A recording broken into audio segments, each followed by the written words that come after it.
So welcome everybody to our 2025 UN CSW conference on the status, the consultation on the status of women workshop presentation from WOMB International. Our title this year is Thank You, Beijing. The theme of the UN CSW is looking at the last 30 years of work that has been done since the conference in Beijing in 1995. We wanted to choose the title Thank You Beijing because we wanted to approach this subject from the position of gratitude. A lot is in that document that has been a reference point for the UN and for many groups all around the world since then. And that we could dig through it and find things that we're not so happy with. We could dig through it and find things that never came to pass and are really disappointing. But we can also look at it and say that it was the beginning of a lot of good things. And so that's how we're beginning here from WOMB International, is we're looking at how Beijing opened the door to a lot of advancement for women's empowerment with this extensive list of aspirations for improvement in women's health and social life, as well as human rights. And this has evolved in the last 30 years. And natural family planning, or sometimes referred to as natural fertility awareness or natural fertility management, this has had its own journey of advancement these past 30 years. And our workshop today is going to take a look at that. Two features of the Beijing Action Platform from 1995 connect directly with the promotion and practice of natural family planning, as they refer to women's health and specifically women's reproductive health. So item number 92 says women have the right to the enjoyment of the highest attainable standard of physical and mental health. And item number 94 says reproductive health is a state of complete physical, mental, and social well-being, and not merely the absence of disease or infirmity in all matters relating to the reproductive system and its functions and processes.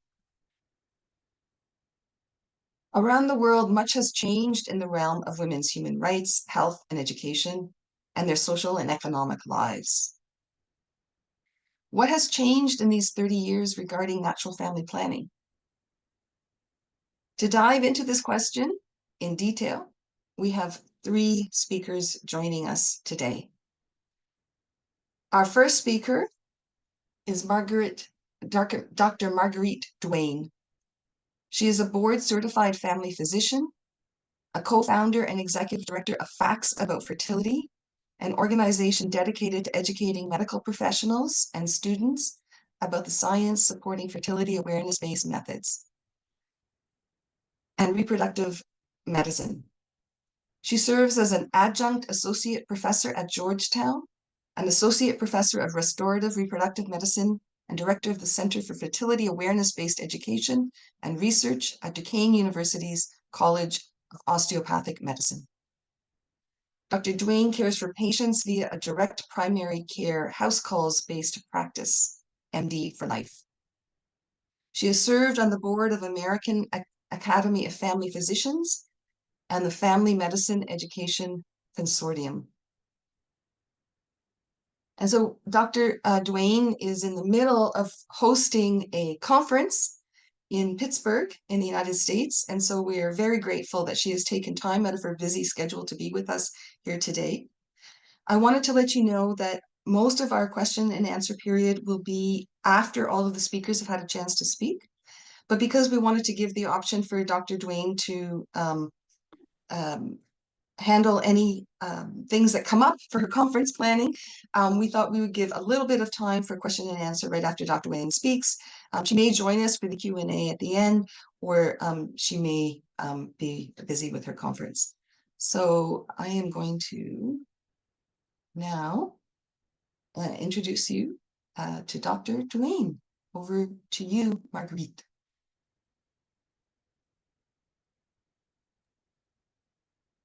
Monica, I don't see her here yet. I told her 2:50, so she may be hopping on in Ah, just a second. Um, so I could go ahead and fill in the time a little bit. Oh, there she is. Okay. okay, Dr. Dwayne, I just introduced you. We're a little bit ahead of schedule, which is unusual, I know, for events.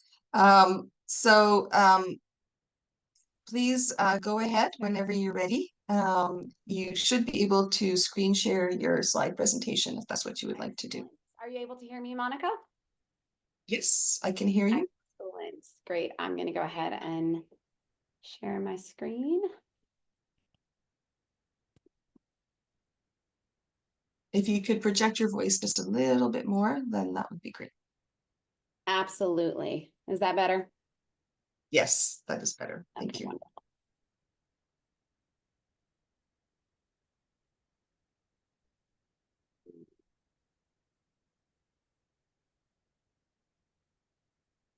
Okay.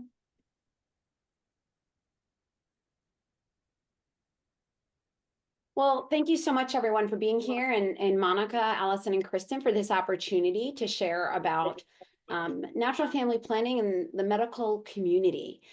As Monica shared, I am a board certified family physician and adjunct associate professor at both Georgetown University and Duquesne College of Osteopathic Medicine. And I am also co-founder and executive director of FACS. So through each of these efforts, it is my mission to help educate the medical community about the natural methods of family planning and their effectiveness and their role in women's health. And what motivates me is the fact that this is something that is not routinely taught. And as a result, many medical professionals, physicians, nurse practitioners, midwives, are simply not familiar with these modern methods. So let me just get a little bit of background. The term natural family planning was originally coined by one of the physicians working with the symptothermal method, but the National Institutes of Health in the United States and America define natural family planning as methods in which couples can use daily observations of signs and symptoms of the fertile and infertile phase of the cycle to guide the timing of intercourse according to the goals or the desires of the couple, whether their desire was to achieve or to avoid pregnancy. So early on, the medical community did recognize and define natural family planning and recognized its role in family planning. At that time, this was about a decade into the Billings method, which is the first modern natural method, had been around and available. And yet very few couples have been using those methods. In terms of what led us to where we are today, I think it is important to acknowledge some of the key events in the development of natural family planning methods in the 20th century, beginning with the research of Drs. Ogino and Dr. Naus, who independently discovered that ovulation occurs on average about 12 to 16 days before the next menses. This information was actually a significant scientific breakthrough because until that time, we really had no idea when ovulation occurred. And as such, it was really difficult for couples to necessarily time or plan a pregnancy. Based on this latest research that occurred nearly a century ago in the late 20s and early 1930s, Dr. Leo Latz developed the rhythm method, or the rhythm of fertility and sterility, in which he used this data to develop an algorithm that couples could use to try to approximate or estimate their window of fertility. The rhythm method at the time was the most scientifically advanced method of family planning, and really has been incredibly helpful in terms of providing that beginning framework to help us recognize that we can actually learn. The challenge with the rhythm method is it relies on retrospective data. That is, it relies on knowing the length of the 6 previous cycles to try to predict future fertility simply based on the length of the cycle. It does not really look at the specific biomarkers that women can learn to observe. Fortunately, science has continued to advance, and based on the research that was done in the 1950s, they actually discovered that more information about the cervix and cervical mucus. This is based on the research of many scientists, including Dr. Brown and Drs. Odeblad, And it was a lot of this research on cervical mucus, John and Evelyn Billings, to then develop the Billings ovulation method. Again, John and Evelyn Billings began their work in the early 1960s, and the Billings ovulation method stands as the first of the modern natural methods. And what distinguishes these modern fertility or natural methods of family planning is that with these methods, women can learn to observe specific biomarkers or signs that reflect the internal hormonal changes. This includes cervical mucus. With the Billings method, they focus on the sensation of the cervical mucus. Some other methods will also look at other characteristics of the mucus. Other signs that women can learn to track include their basal body temperature and urinary hormones. But again, it was the modern natural methods of family planning are based on nearly a century of research and scientific advances, which continue to this day.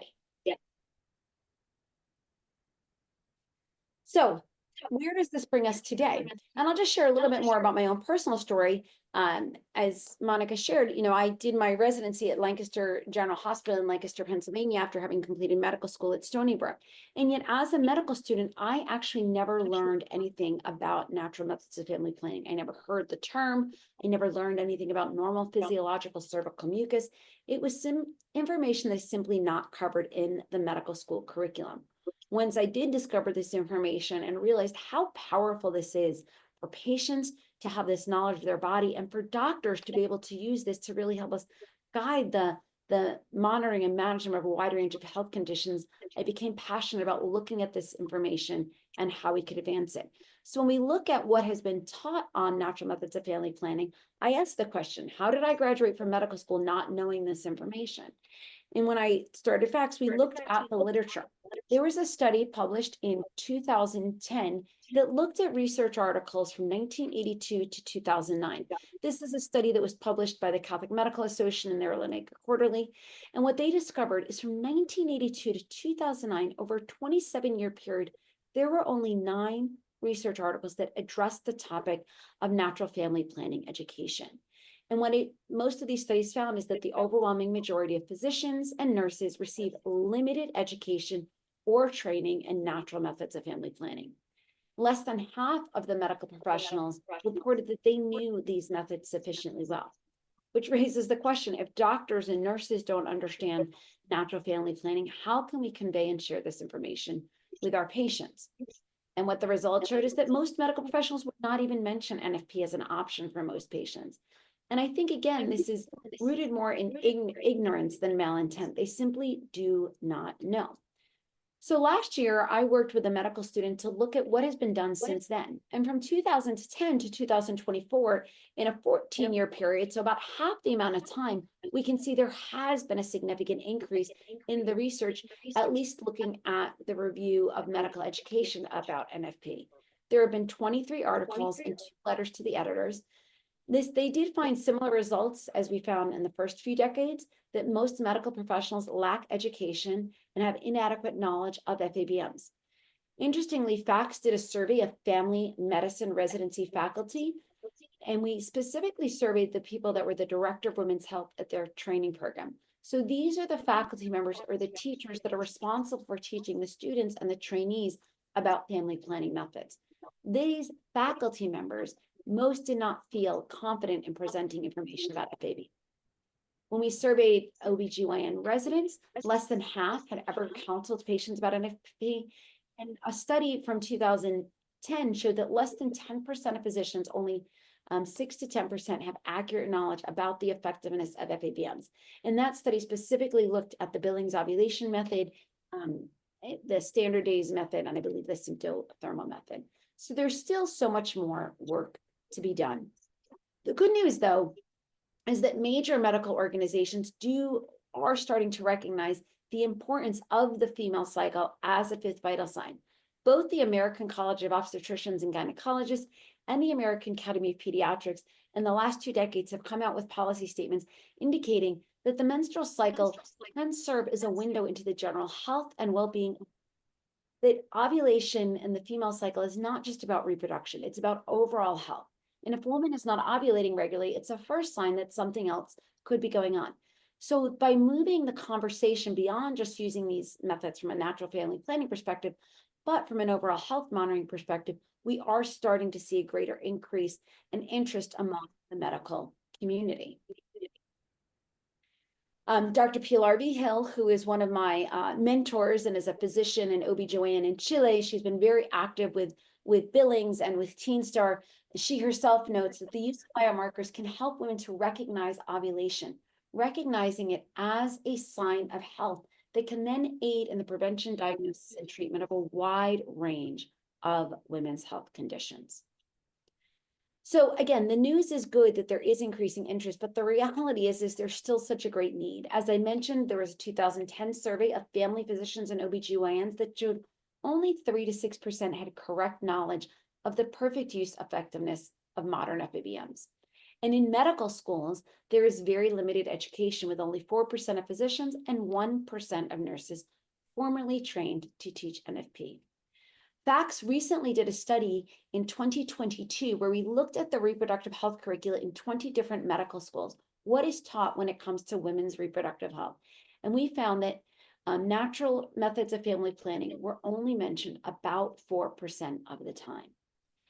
So this information has really led to the work of FACS and helps us to fulfill our mission, which is to educate current and future medical professionals about evidence-based natural methods, so they may then empower and engage patients to care for their reproductive health, with our vision of changing the culture of medicine so that fertility is recognized as normal and healthy. Again, we have done surveys. This was a survey of residency faculty, and you can see when we look at the methods they're most familiar with, they're most familiar with the rhythm method. However, only about half were not at all familiar with the Billings ovulation method, fewer even still with the Family of the Americas and the 2-day method. So there's a paucity of knowledge and awareness among all of the methods. And so there's still so much more work to do within the medical community. As I said, here's some data from the study that we did looking at the medical schools, where we surveyed 20 well, we didn't survey, we actually looked at the content that was contained in their medical school curricula. We looked at 10 private schools and 10 state schools. We looked for the mention of nearly 70 different reproductive health terms. And what we found was that what was most mentioned were pharmacological contraceptives, elective abortion, long-acting reversible contraceptive, infertility, and as you can see, natural methods of family planning were at the bottom of the list. So unfortunately, these methods are still not well covered. And when we looked at, again, the specific family planning methods by category, the mention of natural family planning pales in comparison to conventional hormonal methods of birth control. And when we looked at the specific methods, again, this represented less than 2% of all methods. The lactational amenorrhea and 2-day methods were the ones most frequently mentioned, but all of the modern methods were mentioned less than 10% of the time. There were actually only 6 mentions of the Billings ovulation method and the symptothermal method in the medical school curricula. So we clearly have our work to do, because while many women may be interested in using these methods, they may be having difficulties finding medical professionals that are supportive of their use of their methods. This slide simply shows that there is interest. When we ask women their interest, fully 60% say they're interested in using these methods from a family planning perspective. And yet there's significant issues with accessing these methods. FACS did a study of a shared decision-making tool. And when we were looking to identify physicians trained in natural methods of family planning, we found that less than 1% of FPs and OBGYNs are knowledgeable about these methods. The good news is when we survey medical students, 60 to 70% say they want to learn about modern natural methods, and 2/3 of students are interested in online learning opportunities. Again, we looked at residents as well, whether or not they received formal training. And as you can see, the answer is almost always no, that they do not have faculty that are formally trained. But the good news is they do believe their programs would accommodate them if they were interested in using natural methods of family planning in their practice. So FACS is working to address this significant gap in knowledge through our educational programs. We began with an elective for medical students, and the FACS elective is the only one of its kind, not only within the United States, but also at this point within the world. And it's reflected in the students that sign up to take our elective, which is primarily online. We've had in the last decade over 1,000 medical students from over 100 different medical schools all over the United States, as well as across in Europe, Australia, and Asia. When we first started the elective in January of 2018 through May of 2020, prior to the pandemic, during that 2.5-year period of time, we had 120 students. The next year, the year of the pandemic, our numbers increased to 225 students. So in half the time, we taught more than double the students. Again, since 2020, we've taught nearly over 900 students, so over 1,000 all combined. And what do we focus on? We focus on the fact that natural methods are rooted in the science, that the signs that a woman can chart, whether she notes wetness or dry days, maybe she notes sticky mucus or wet or slippery mucus, these reflect the hormonal changes that her body is experiencing. And by observing these changes, the woman can identify those days of potential fertility. And what's important to note is that when it comes to family planning, men, healthy men, are almost always fertile. Once a man goes through puberty, he's able to produce sperm on a regular basis and is almost always fertile. Women, on the other hand, are almost always infertile. They have a narrow physiological fertile window in which conception can occur. And the beautiful thing about natural methods, like the Billings ovulation method, is that by charting cervical mucus, we can identify that potential opening and closing of the fertile window. Now, that window of time when a couple may be able to get pregnant is actually a longer period of time, anywhere from 6 to 12 days, than the actual physiological fertile window. Beyond just family planning, though, and I always like to say, the natural methods of family planning are true methods of family planning. Why? Because they allow couples to use this information to both prevent pregnancy if they have strong reason to do so, or to try to achieve pregnancy. But the best part is natural methods of family planning are so much more than just another family planning method, is because it gives us insight into women's health issues and helps us to develop a more detailed and accurate differential diagnosis to understand why is a woman experiencing abnormal bleeding or painful periods, irregular cycles, PMS symptoms. What are those underlying causes of infertility? I'll just take a minute and pause here just to speak on infertility, since at least in the United States, it's a very hot topic. And what I like to point out is that infertility itself is not actually a disease. Infertility is certainly a tragic situation that couples struggle with, but the infertility is a reflection of other underlying disease processes. Perhaps a woman can't conceive because she's suffering from polycystic ovarian syndrome or endometriosis, which are two of the leading causes of infertility in women. Perhaps there's an issue on the male side. And what's important to note with infertility, about 70% of the time it's a female issue, and about 70% of the time it's a male issue. So we do need to look at both the male and the female. And it is important, again, to remember that infertility itself is not a disease, but it is a symptom of other underlying diseases. And by charting the signs of the female cycle, and in particular, cervical mucus and cervical station, gives us so much more information that can help doctors who are trained in these methods to better treat these underlying conditions. Again, in part A of our elective, we really focus on the use of these methods from a family planning perspective. And in part B, we really focus on their role in women's health. And the beautiful part about teaching this elective is that the students always feel like they get so much out of it. There is so much to learn. And so it's really just a joy, because we're seeing the impact of this work, not only for the students, but for their future patients. Of course, we wouldn't be able to do this work without an amazing group of case study facilitators like Allison Dreher. Allison has been an incredible resource teaching all of our students about the Billings ovulation method. And we work with teachers and facilitators from all over the world, and so excited to be able to do so. And again, this is available not only to the students in our elective, but FACS also offers continuing medical education for medical professionals, physicians, nurse practitioners, midwives, really anyone that is interested in learning more. Fertility educators are welcome to enroll in our CME course. That being said, we realize there's still so much more work to do. So now we're building training experiences for residents to really learn how to use this information in their clinical experience. I'm pictured here with Dr. Kate Bradley, who piloted the residency elective 2 years ago, and is now using these methods in her own practice to care for patients and to help them plan for their families. But there is challenges when it comes to sharing the science. One of the primary challenges is the limited research available.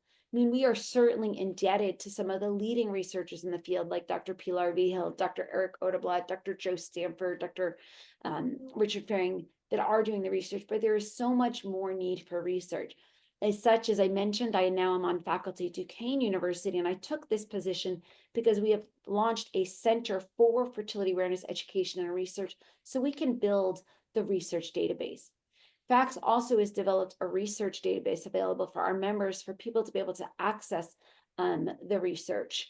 The slide is old, it says over 150 research articles.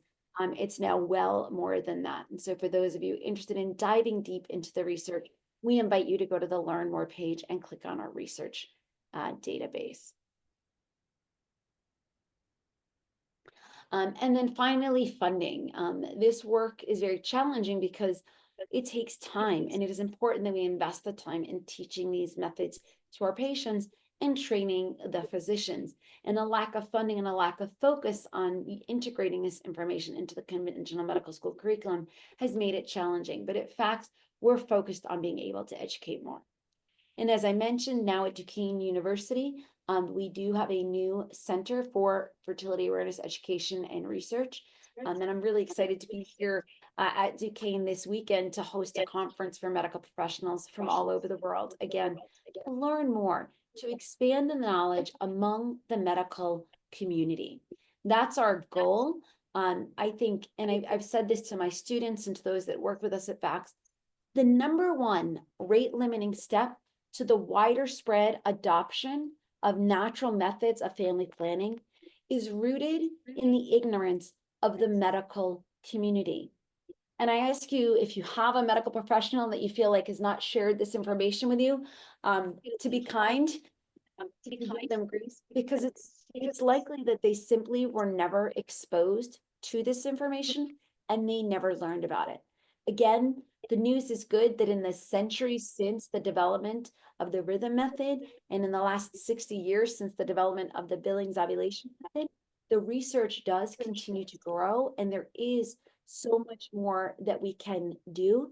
And this is where we need all of you who are interested and passionate about this field to share the facts about fertility with your friends and your colleagues, with your medical professionals, and encourage the medical community to learn more, to educate themselves so that they in turn can educate and empower their patients and really engage them in the care of their reproductive health and have this knowledge for family planning purposes. Thank you.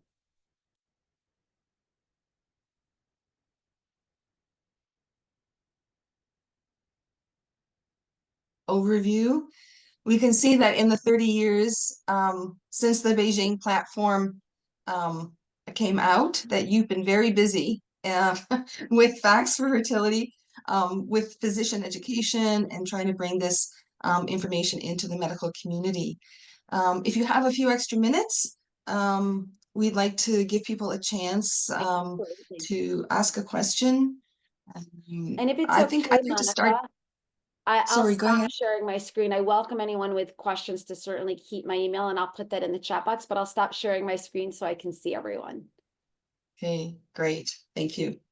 I'll start us off with the question is, as a teacher of the Billings ovulation method, I am met with many different reactions from clients. A lot of gratitude, a lot of curiosity, but sometimes there's frustration and anger. And why didn't I know this sooner? Especially for couples who are struggling with infertility. And by the time they find us, they may be dealing with age pressures as well. and they really regret that they didn't know this information 10 years ago when they would have had a lot more options in their lives. So I'm curious to know, when you're working with medical students and when you're working with medical faculty who've been practicing for a long time, teaching for a long time, what are some of their reactions when they hear about this information? I mean, it's exactly as you described it. And that was my reaction. You know, I only learned about these methods when I was on OB call one night as a family medicine resident. And I was doing what any good intern did on OB call, as I was instructed to write prescriptions for birth control for all of my postpartum patients. Because we were instructed, we don't let women leave the hospital with a baby without birth control on board. Fortunately for me, I was working with a senior resident who was knowledgeable about natural methods of family planning, and explained to me that, you know, we can teach women to chart their cycles, to monitor their health. Postpartum, they can use the lactational amenorrhea method. And as she was explaining this to me, I'm sitting here thinking, I am a physician, passionate about women's health. I'm a woman who has dealt with my own cycle-related issues. Why didn't I learn about this when I was in college? And I thought, why didn't I learn about this when I was 13?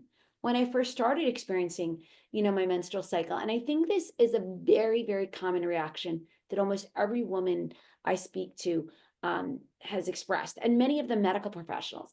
And I think while it's very important that we're teaching the medical professional community, I think this education actually needs to begin with young children. And this is for this reason, I don't know if you shared this in my introduction, but I trained as a Teen Star educator with Dr. Hannah Klaus, who worked very closely with John and Evelyn Billings for years. And at their direction, you know, it said, Hannah, we need to do something for the young people. So Hannah developed Teen Star, which stands for Sexual Teaching in the Context of Adult Responsibility. And this is so critically important because when girls learn to chart, to understand their menstrual flow, to understand their cervical fluid sensations and secretions, it really empowers them. We are making them body literate. One of the things we're doing today is hosting a session with Elevate with Katie Vidmar, who's sharing this information with people that work with clients from low resource settings and low income settings, and really just helping everyone know that this is information that should be available to every woman and to every man. It really is our birthright to understand our fertility, and yet we're simply not taught. And so I think the more we can teach this, not only to the medical community, but to our friends, our colleagues, our patients, it's so important. And I will share, as a family physician, I care for patients from cradle to grave. And I begin these conversations with young girls when they're 6, 7, 8 years old, just starting to talk to them about, like, what do you envision for your family when you grow up? Like, as your body is beginning to mature physically, you'll start to notice changes. And we start to talk to them and help them learn to really understand and appreciate their body. But I think the sooner we can share this information, the more we can really empower and change the culture, you know, change our general culture, but also change the medical culture.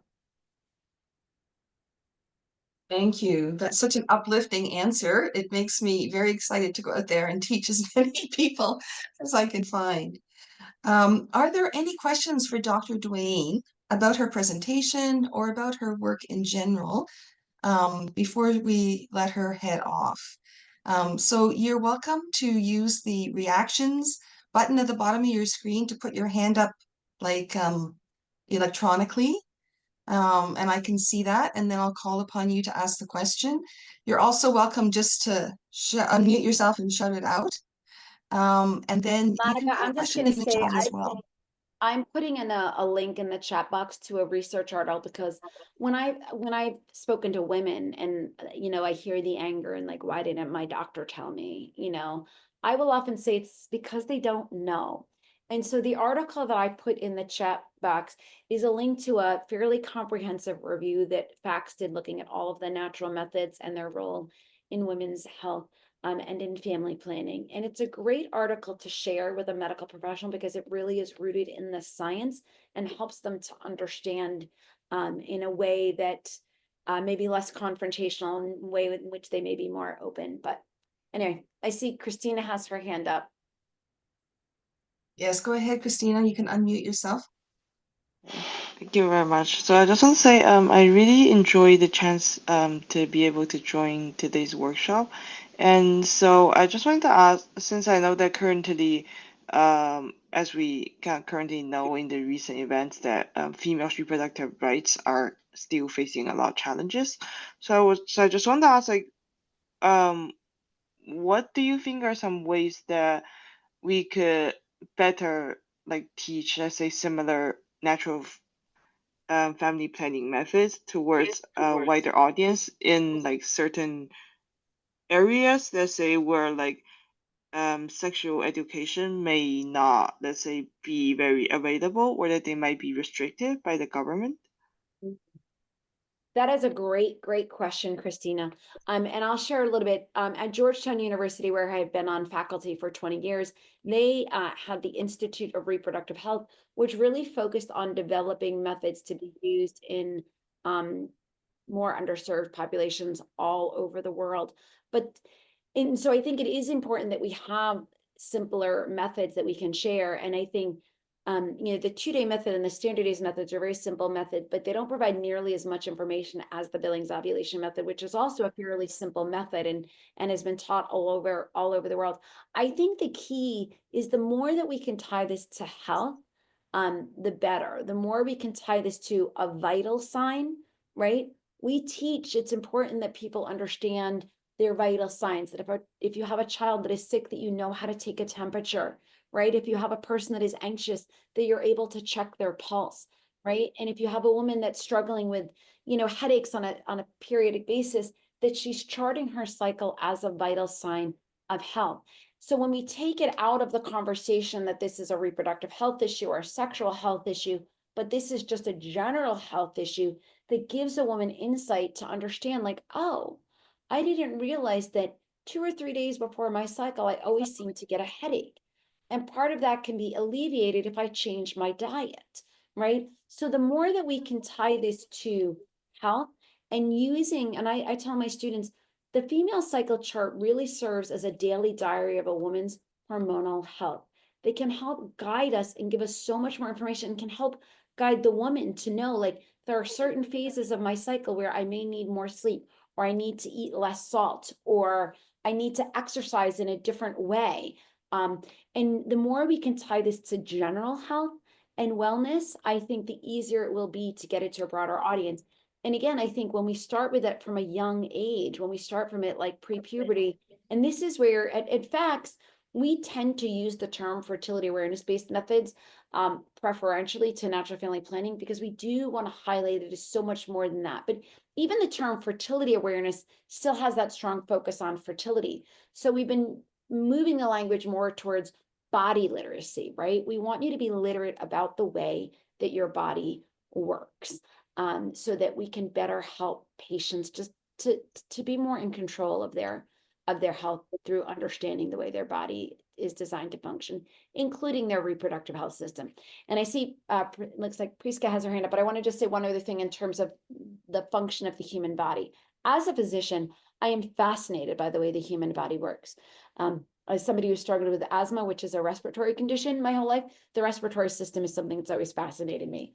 The digestive system, like how the different foods we eat and we're able to digest them. I find them all so fascinating. But what I find so uniquely fascinating about the reproductive health system is it is the only system in the human body that requires cooperation with another human being to function to its fullest capacity, right? The ultimate objective of the reproductive system is to allow for reproduction, but to reproduce, it requires the cooperation of a man and a woman to come together. That's not the same with any other bodily system.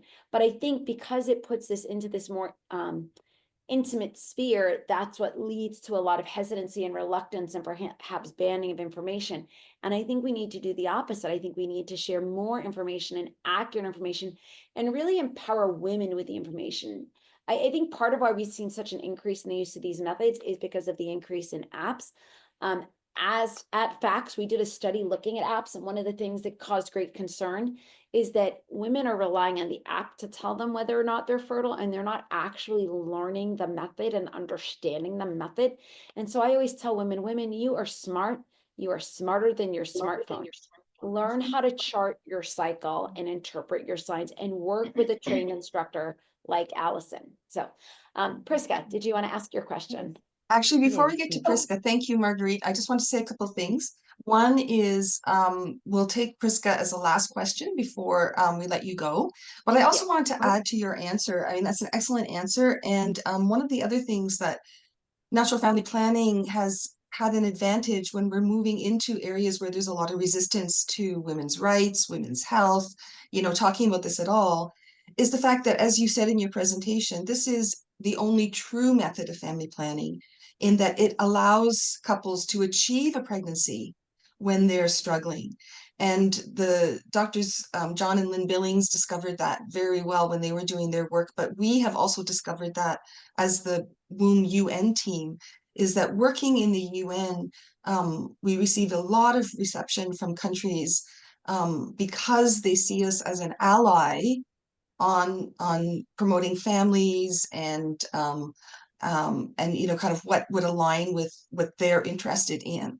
And once you get in through the idea of that we can help couples who are having a hard time getting pregnant, it kind of opens the door to the whole body literacy and reproductive health.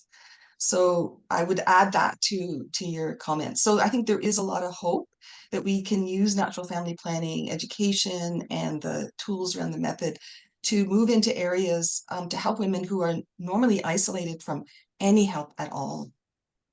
And so we'll head to Priska for our last question, and then we'll move on to our next speaker. Thank Go you, ahead, Monica. Priska. That was excellent addition, those comments. Hello. Thank you. Thanks for the opportunity to be here. I'm joining from Nigeria. And Welcome. one of the things thank you. One of the things I've heard, it appears to me that the challenges are almost the same across everywhere. Because one of the challenges here is that when you begin to journey with a woman who has problems with infertility, and then you realize that her pattern of fertility or infertility is very hard to recognize. And then you think, okay, there might be something she will need investigations with. You send them to the hospital to see a gynecologist. Sometimes you lose them. They don't come back to you because they introduce them to this tracking system or other forms because they feel, okay, theirs is superior. I don't know how we are going to handle that. And then secondly, going to catching them young, like you say, bringing this education to the schools. Some of the obstacles we face is like going to government institutions. They have their restrictions also. And of course, in some of the schools, they distribute things like condoms. So they don't want to hear anything else contrary to what they do. So mine would be, if there's something that works for you, for other people, I will be happy to share so that we can apply that to our own context also. Thank you, Doctor.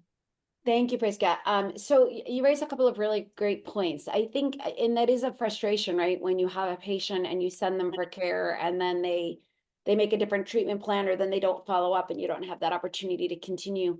I think one of the challenges in this movement for decades has been the fact that, people have a method that they're most familiar with. And I think this is especially true within the medical community. They find a method that they like and they want everybody to do that method. At FACS, our philosophy is the best method is going to be the one that's going to work best for that woman or that couple. And that may vary depending on where they are.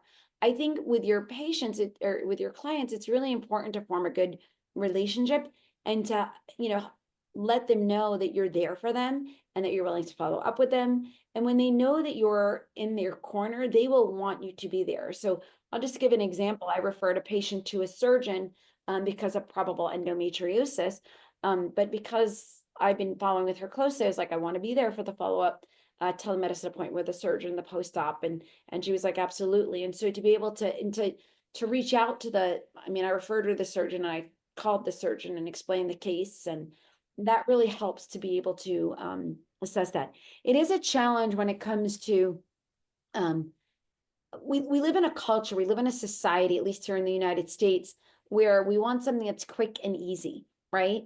And learning how to chart your cycle does take an investment of time and effort, but it's not it's not an undue burden. I mean, most women can learn how to chart their cycle pretty accurately within 2 to 3 months of charting. And that's, you know, regardless of their educational background, most women can learn to do that. But if people are being pushed to like, well, do something quick, like take a condom and don't bother to learn, that's why we really need to explain to women the why, right?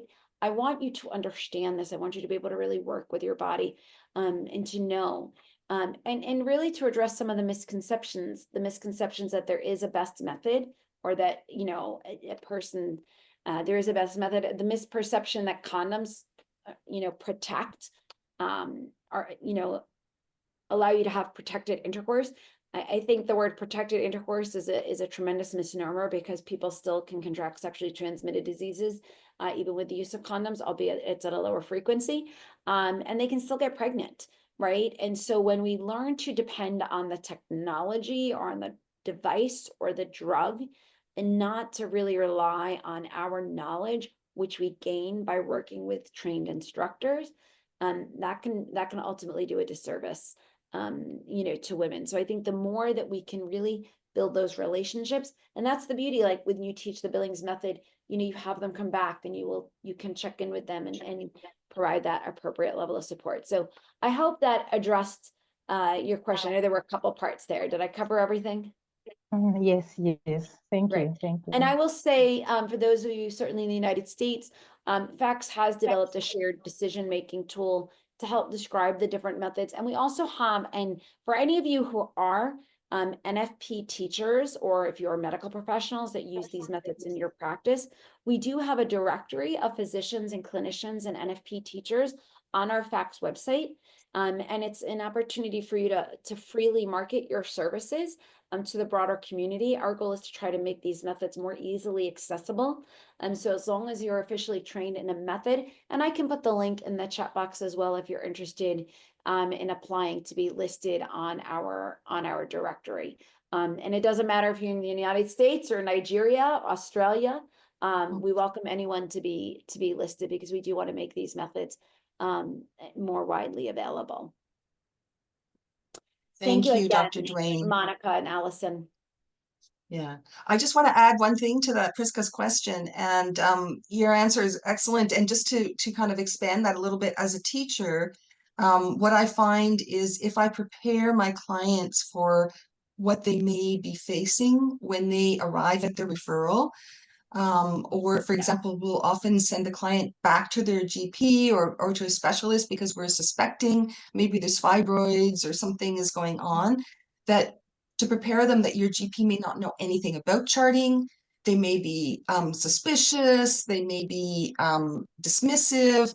I find that really helps have them come back to you and build that trust, because then they're, you know, they've sort of thought it through and it's not a surprise to them, and they kind of get a chance to understand all of the challenges that you've put forward in your presentation, that most physicians are not trained in this. Most physicians are convinced that another method is the only method or the superior method. So having that context laid out for people, it helps them also navigate for themselves how to hear what they're getting. That is so incredibly important. And I'm so happy that you made that point, because I think people go to the doctor and think that the doctor knows. And again, from what I shared, most doctors do not know. You will be more knowledgeable than your clinician. And again, it's not out of malintent, but we are trained that long-acting reversible contraceptives are the best thing, and we should start putting them in our teenagers. And so it's really hard to undo years of training. So yes, to prep your patients, FACS did a study where we looked at patients' experiences talking with their clinicians about their use of natural methods of family planning. And fully a third of the respondents said they had a doctor that laughed them, made fun of them, or mocked them for their use of these methods. And as a physician, on behalf of my colleagues, I apologize. Like, that is unconscionable. We may not always agree with the choices that our patients make, but it's our job to seek to understand them and not to in any way dismiss them. But that happens all too often. And again, if that's happened to any of you, my heart goes out to you. It's simply wrong. That's why the more that you can do to help us educate the medical community and refer them to facts about fertility. We want to change the medical professional communities so that doctors will understand. And I encourage you to keep sharing, and yes, if you're working with clients, to help set the expectation for them when they go to the doctor. Thank you, Monica. Really outstanding point. I very much appreciate you sharing that. Thank you very much, Dr. Marguerite Duane. It's been a pleasure to have you with us.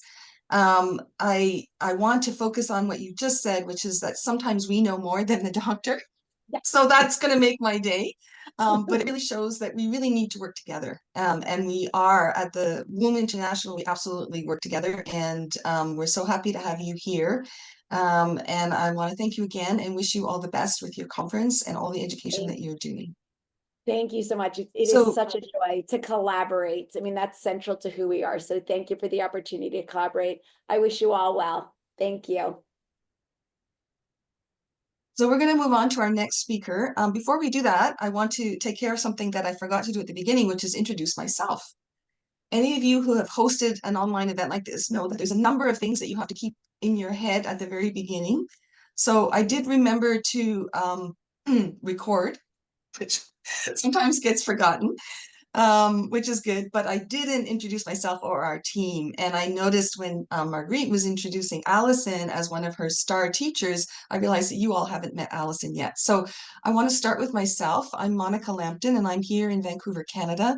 I'm an accredited instructor of the Billings ovulation method and have been teaching for almost as long as the Beijing platform has been in play. And so I've seen a lot of evolution over the years.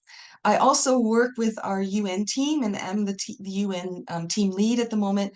And so I'm really happy to be here hosting on this event. And with us today, we have the other two members of our UN team, Allison, who you'll meet shortly because she's also one of our presenters, and Kristen Putnam, who is from the US and is in the background, and she's waving hello to you there. And the three of us have been in New York together on a number of occasions and also doing a lot of online work. And we are in the process of recruiting for our UN team. So I'll take this moment to plug, if any of you from anywhere around the world are connected officially with the Billings ovulation method with Womb International, you don't need to be an accredited instructor. You just need to be a promoter of the method, although instructors are more than welcome. Get in touch with me. You have that email that helped you register. And we can take it from there. But as you can see, we are a small but mighty team at this moment, and we'd love to have more people join us. We also have some of our former team members who have moved on to other things on the call, on the Zoom with us today. And so I particularly welcome them and thank them for all of the work that they've done over the years. So moving on to our next speaker, Lek Lim Chan is a doctor of natural medicine who has continuously served as either president or vice president of the Natural Fertility Awareness Service of Malaysia since 1997. He is specialized in the Billings ovulation method and is its education and scientific coordinator in Malaysia. He has special interest in using the woman's chart as a diagnostic tool and works closely with some international medical research personnel on reproductive and endocrine abnormalities. And we're really happy to have Lek Lim Chan with us today. He's going to go over what's been happening in Malaysia in these past 30 years since the Beijing platform was introduced. So over to you, Lek Lim. Thank you very much, Monica. I will get my slides ready.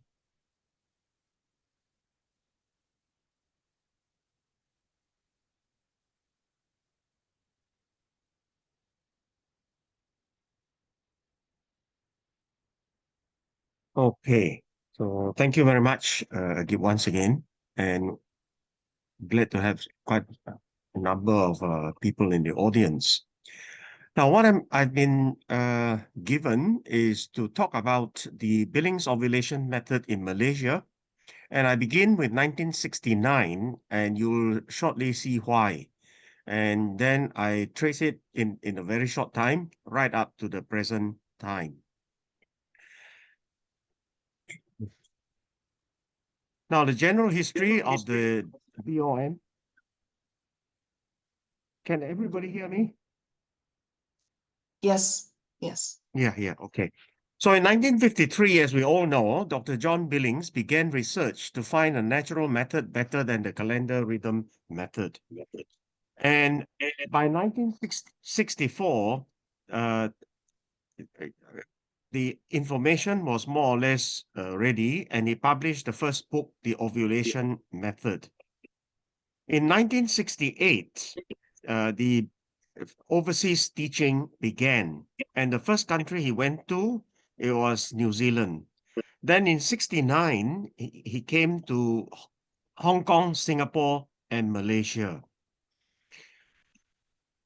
Now, following the first visit of Doctors John and Lynn Billings in 1969, a group of Catholic nurses came together to take up the challenge to promote and teach the method. 1973, 1974, they visited Malaysia again. And even in the early days, the nurses began to teach as well as train teachers, although there was no proper syllabus, and they did it with the whatever little material they had. By 1983, a lady doctor, Dr. Hilda Wee Chung, spearheaded the formation of the Natural Family Planning Service of Malaysia, with mostly nurses behind the organization.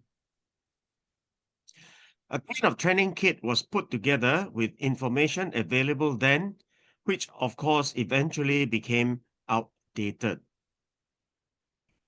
By far, the teaching at that time was on charting, and interpretation of the chart was based on symptoms and signs only, without any in-depth understanding of the science on the part of the teachers. So the reviewing of charts was an onerous task, and BOM Billings Ovulation Method teachers were often at a loss. Sad to say, somehow or other, the teaching and training eventually use outdated information and rules, as well as misinformation. That is, despite some teachers of that time did attend Billings Ovulation Method conferences and training overseas, particularly in Australia. Somehow or other, they did not pick up the updated information. Now, one of the very serious errors was the teaching of visual observations of discharge only, completely forgetting about sensation. Now, as we know now, the guideline for observation is pay attention to the sensation at the vulva as she goes about the normal activities of the day. If she happens to see any discharge, it is to be noted as well. And then she is to record at the end of the day the most fertile symptom of the day. But in those days, they were just paying attention to the discharge alone. Then, in the year 2000, a Billings Ovulation Method conference was organized in Melbourne, and I happened to see that at that time, and as the president of the organization, I attended the conference and training at my own expense. Subsequently, I attended the 2001 conference and training, and by that time discovered Malaysia was teaching outdated information and, more seriously, outdated rules. Then 2003, the Billings Ovulation Method Golden Jubilee Conference was held in Australia. And we managed to assemble a delegation of 35, including our spiritual advisor, who later became the Archbishop of Kuala Lumpur, to attend the conference and training. One of the highlights at that time, of course, was meeting Professor Pilar Vigil, and to understand that one of the benefits of the Billings ovulation method is reproductive health monitoring through the charts. Upon returning home, the immediate task was to update all the BOM teachers or BOM teachers who were still actively teaching. As we all know, all habits and knowledge die hard, and there was difficulty to change because some would comment teaching visual observation is much easier. Now, eventually this broke through, especially with older teachers retiring. We started training teachers also with the new WOM International Curriculum and Training Manual, with the understanding of the science behind the method. Some of the BOM doctors, Billings ovulation method doctors who were trained in the method, started using charts to help in diagnosis of disorders in reproductive health. In 2003 also, the name of the Natural Family Planning Service of Malaysia was changed to Natural Fertility Awareness Service of Malaysia, focusing on the reproductive health aspect, which was new to Malaysian BOM teachers. About that time too, we became affiliated to WOM International. What happened then? Of course, the Billings ovulation method in Malaysia is taught in all marriage preparation courses, with a few dioceses requiring compulsory follow-ups before the marriage preparation course certificates were issued. And in some dioceses, they have the same ruling for RCIA, the Rite of Christian Initiation for adults. Our people seem not able to fully understand the rules by reading the book alone, as they are the rules are very precisely worded. And so we of course give them all, every person learning the method, the book, but they have difficulty. So therefore, we are into helping couples apply the correct rules using their own charts, marking all the times of intercourse while they may still be on contraceptive practice, and teachers highlighting where they may have broken rules. In the MPCs, the marriage preparation courses and RCIA, we also ask those who are pregnant to chart in preparation for charting after delivery and breastfeeding. Now, the reason is because if they start learning only after delivery, they are having with a new baby, there's a lot of adjustments to do, and they might forget charting and all that. That is from our experience. Interestingly, or surprisingly, pregnant women do have some changes from time to time in their BOM observations, and they learn, therefore, the application of Early Day Rule 2 and Rule 3 for in preparation for, of course, postponing pregnancy after delivery.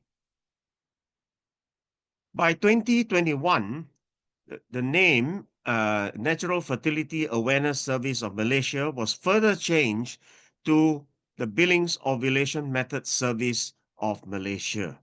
This is to reflect the precise mission of the organization. Now, just to give some examples of from our groundwork, here is an example of usefulness of charts for reproductive health monitoring. And I call it the medical red flags in the chart. She has no peak days in this particular chart. She has charted 43 days. and she has not reached any slippery sensation, but there is some ovarian activity, especially on days 12 to 18. This lady was aged 28. The bleeds were regular at 32 to 35 days. She knows what is meant by slippery, as she says she has that sensation from time to time, perhaps not in the last few months. She is a medical sales personnel and she thinks it may be due to stress. She says she sometimes feels pain when she feels slippery and sometimes accompanied by spotting. So these are red flags that we noted. The weight was 73. Her BMI was 26.8, which is on the high side. And she has just started going to gym once or twice a week in an attempt to lose weight. The weight in high school was 61, BMI 22. The father has glucose levels that are borderline. Mother, at that time aged 58, was on metformin for glucose control for about a year. Both the maternal and paternal sides have hypertension history. So all these are red flags. The maternal side has thyroid disorders, another problem. Ultrasound scan shows no PCO in this particular lady's case, but she has 3 fibroids. There's no hirsutism, seems to be not the testosterone is not a problem, and she thinks she reaches slippery sensation once every few months. When her weight was nearly 70 kilograms at one stage, she used to have heavy, painful periods or bleeds. Hang on. Now, this is another case where the woman has irregular bleeds all her life.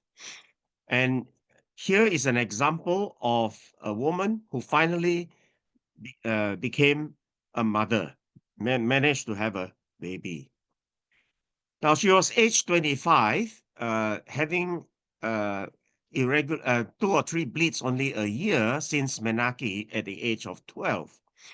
In 2017, scanning shows nothing wrong with the uterus and ovaries, and she was told that she has hormone imbalance, which is a very, very loose term that is very often used by doctors. My apologies to doctors in this group here, but that is what they say. And of course, the standard prescription is hormone pills, which of course they are contraceptive pills. And of course, after stopping the OCP pills, oral contraceptive pills, the bleeds return to irregularity. Then three years later, she again consulted another doctor who again put her on hormone pills for 5 months. Of course, on stopping the pill, the bleeds returned to irregularity.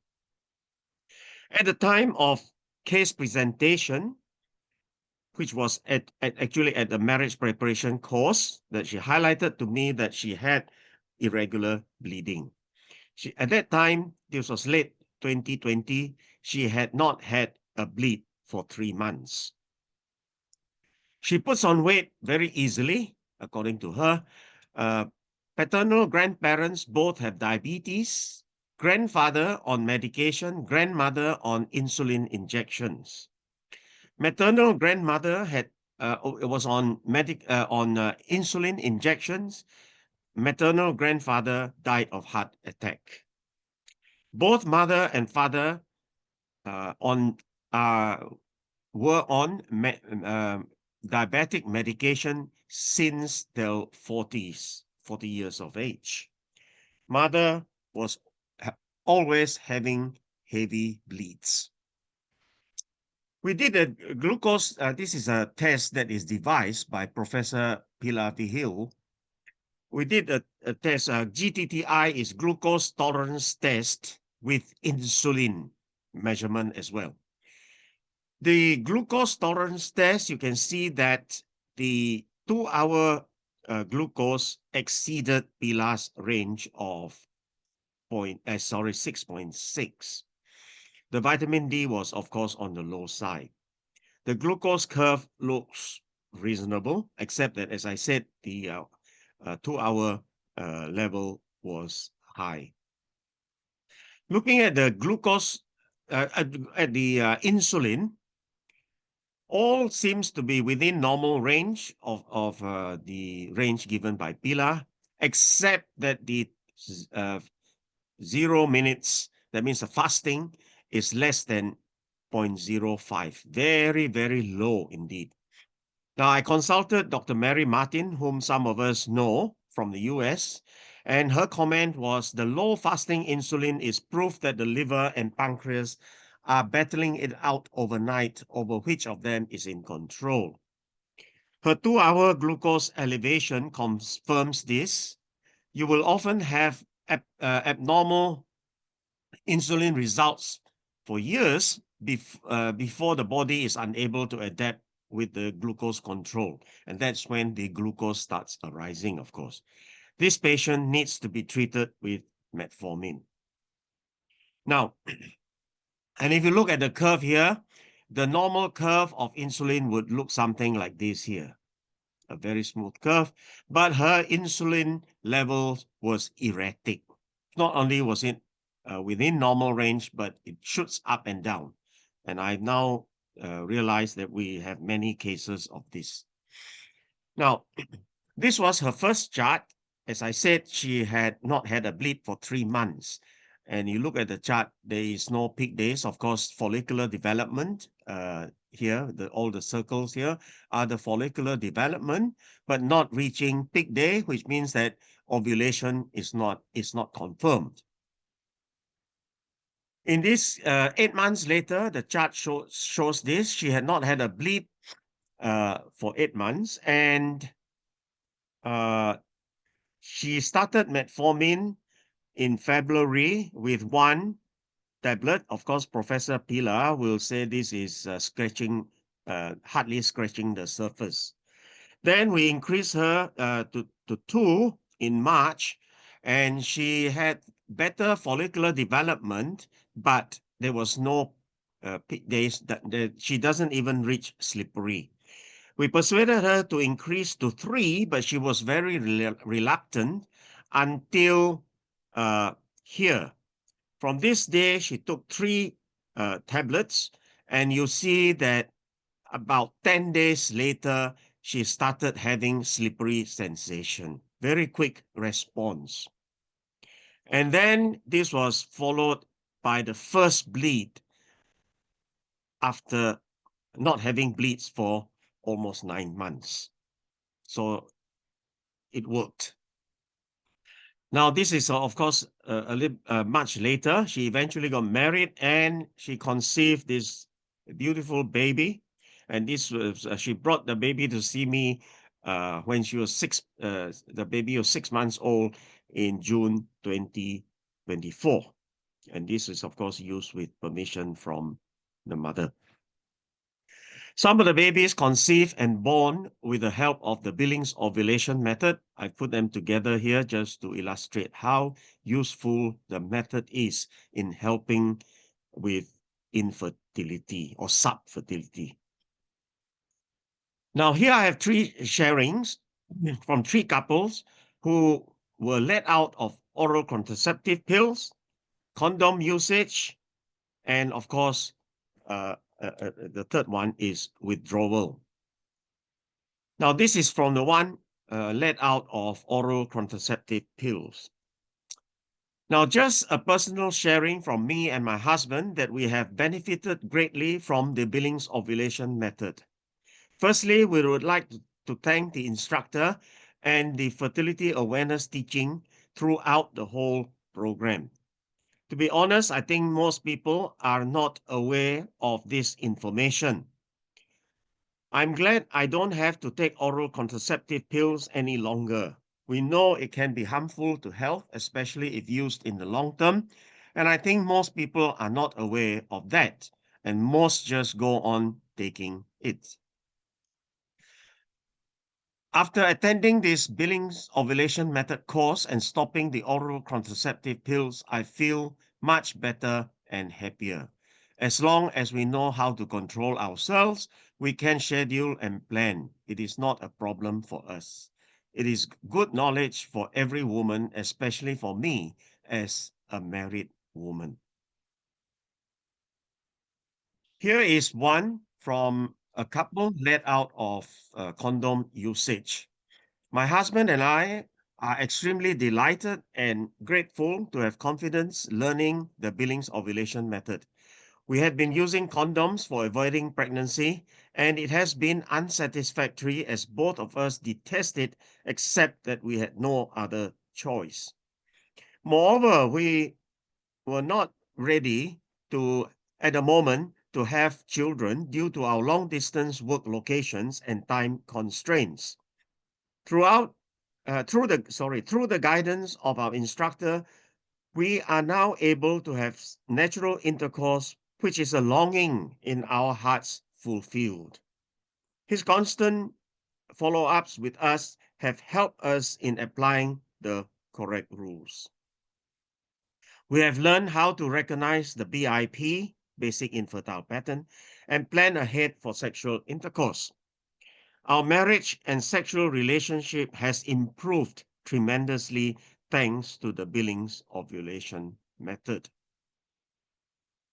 And here is the final sharing from a woman who was on oral contraceptive pills, later on withdrawal. As a cesarean mum for our first baby, I was very worried about getting pregnant in the near future. Based on the recommendation from the hospital, I took contraceptive pills for several months before deciding to practice withdrawal. The contraceptive pills caused a loss of libido, which created some friction between my husband and I at first. It was challenging for both of us as our intimate connection felt different, and I felt frustrated with my lack of interest. However, I began following Dr. Chan's guidance and shifted to a more natural approach. Since that time, our relationship has improved significantly. We have become more connected, and the intimacy between us has become much more satisfying. Additionally, I now have a better understanding of how to detect my fertility phase and the normal pattern of my menstrual cycles. Now, as far as the BOMSM, Billings Ovulation Method Service of Malaysia, we are committed to teach only the Billings Ovulation Method and with authentic information from the official WOM International literature, since we are affiliated to WOM International. That's all from me. Thank you very much.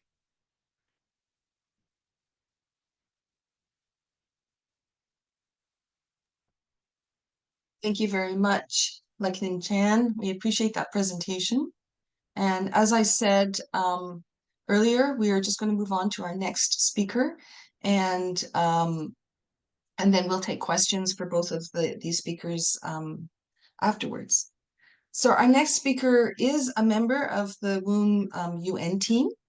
Mrs. Alison Dreher is a senior facilitator for the St. Augustine Foundation, a charitable organization established in 2001, whose mission includes education on fertility awareness-based methods, FABMs, human sexuality, and responsible parenthood.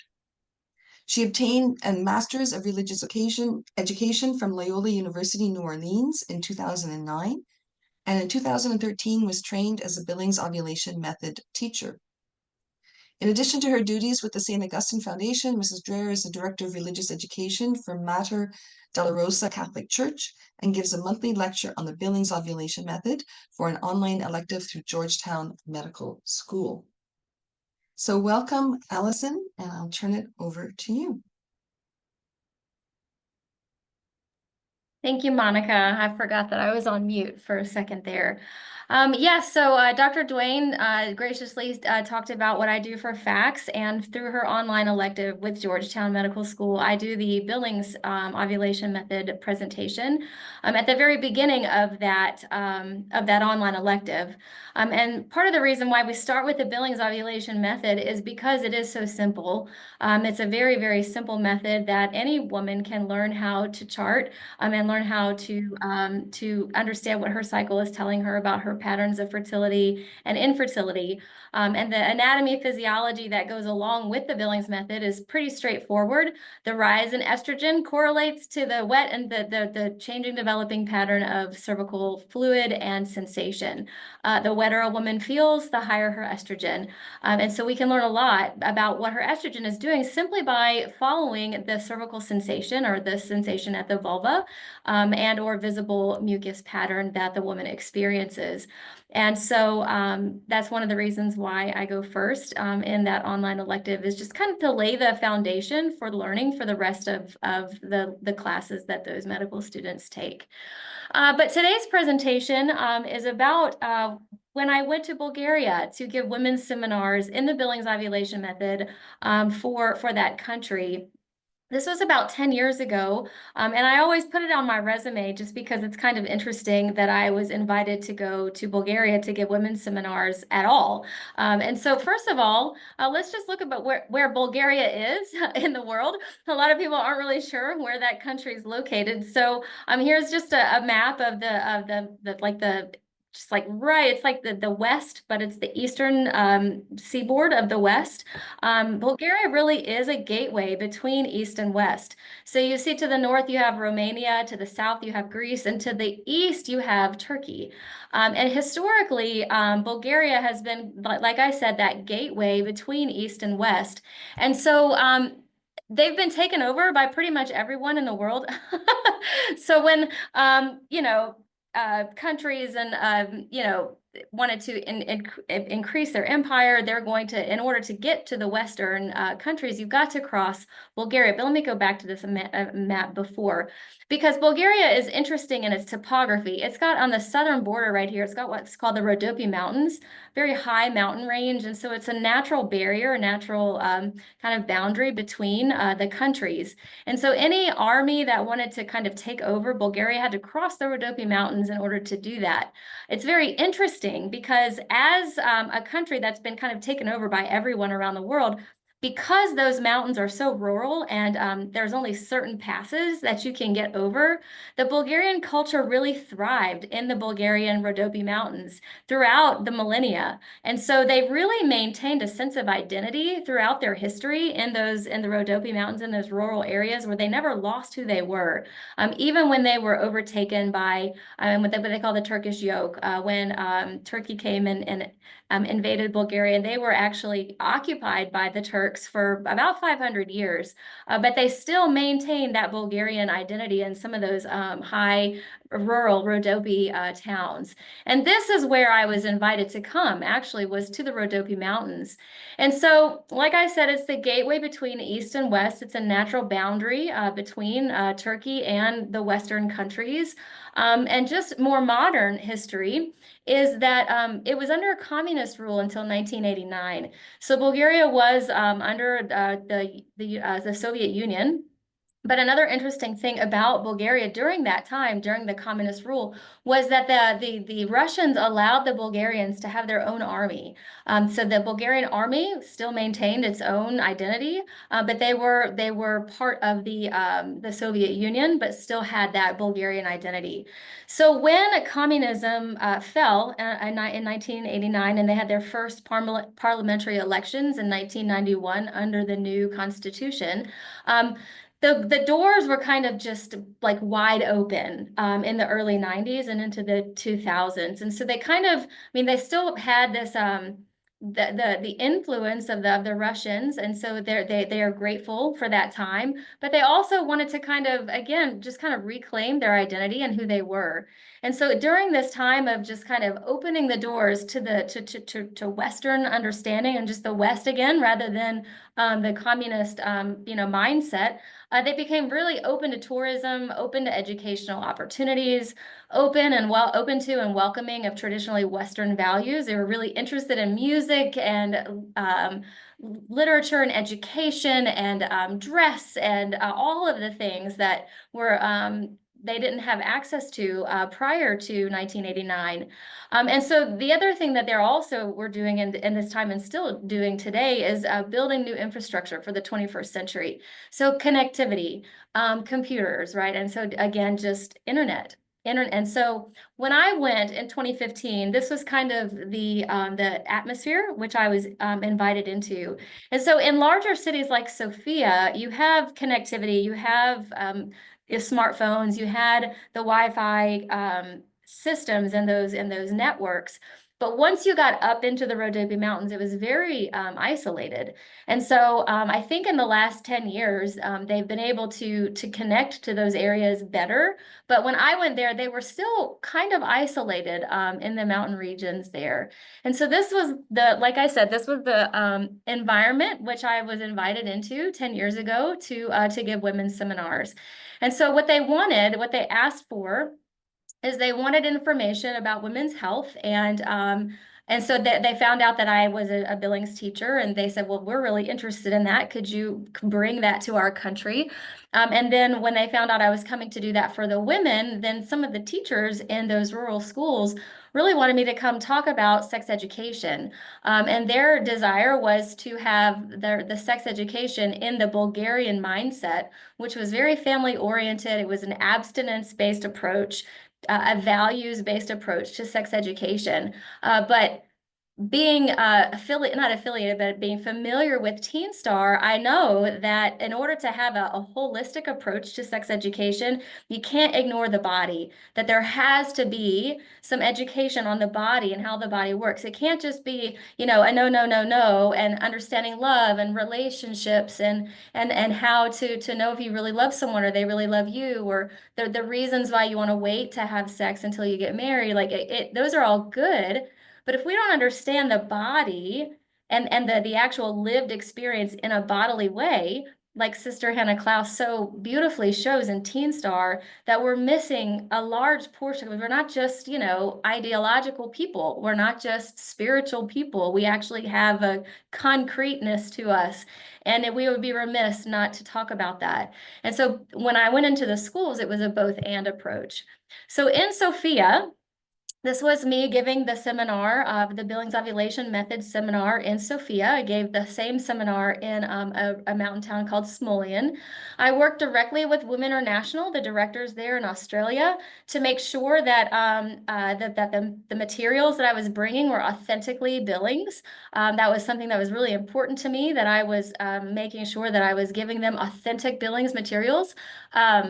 The language in Bulgaria is Bulgarian. It's a Slavic language. And so this had never been spoken in that language, as far as I know, up to that point.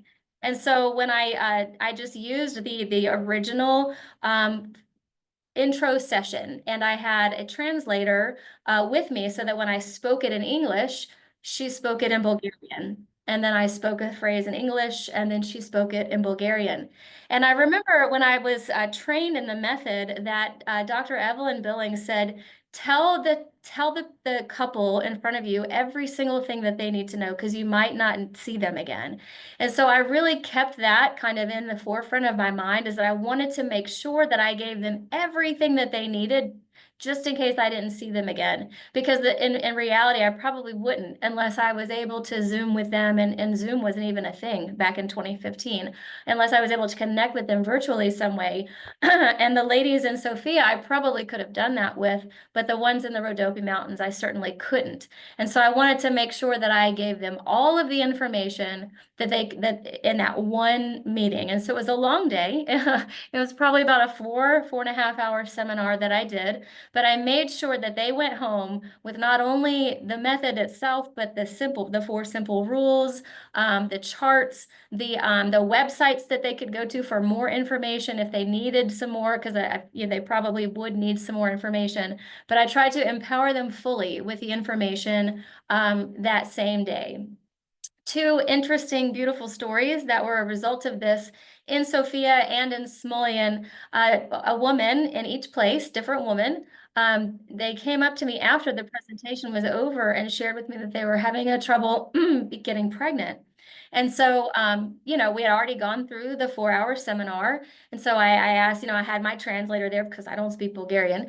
And so I said, Benny, you know, come help. And I said, so remember when I talked about the slippery sensation and that changing developing pattern ending in slippery. And so literally in about 2 to 5 minutes, I gave them just a tutorial on how to maximize their chance of getting pregnant. I mean, that is part of the presentation, but for whatever reason, they didn't hear that. I think they only heard that it was used to prevent pregnancy, but it really only took like where it took 4 hours to give the full intro session. It took literally 3 to 5 minutes for me to tell these ladies to watch out for that changing developing pattern and wait for intercourse. Wait. So, you know, apply the early day rules 1 and 2, and then once you change from your basic infertile pattern, wait that whole time until you feel slippery. And once you feel slippery, have intercourse that day and for the next 2 days afterwards, which will maximize your chance of getting pregnant. Both of those ladies had children, had babies within the next 18 months. My dad receives regular contact with his people in Bulgaria, and those were the two stories, the lady in Sofia and the lady in Smolyan. Within the next 1.5 years, both of them had children. So those are really beautiful success stories. And so this was the Reproductive Mountains. This is, the picture on the left is Smolyan. The picture on the right is a Roman bridge that was built about 2,000 years ago. It's still in use just for the sheep herders. No cars or anything can go over it because it's not strong enough, but the bridge is still in use today. And so you see how rural this area is. And this is where I did one women's seminar, and then I did sex education classes in Smolyan, Cochin, and Devon, all in the Rhodope Mountains. And like I said, those classes were a values-based, abstinence-based approach to sex education, where we talk about love and what's the definition of love. How do you know if somebody loves you? How do you know if you love someone else? What is the purpose of sex? Like, why is sex even a thing, right? And a lot of times the Western value system says that sex is just about pleasure. Well, in a values-based sex education program, sex is about an expression of a relationship that exists between a husband and a wife. It's the physical expression of this invisible reality that they aren't two. They are no longer two. They are one. And so that's why it's, you know, a very wise decision to wait to bond with someone in that way, because of the biological realities that happen with the bonding chemicals and the pleasure chemicals that come with sexual activity. And so I started there, and then I finished with the body. And the girls and boys and girls were together in the same room. And from what I could tell, they seemed to be very engaged. There was an announcement that was over the loudspeaker for this one little small village, and I thought maybe we might have to stop the class for us to listen to what that was. And one of the students got up and shut the window because they were more interested in what I had to say than whatever was happening out there on the speaker. And so I thought that was an interesting kind of win, that they were more interested in that than what was happening outside on the loudspeaker. And so that was my experience in Bulgaria.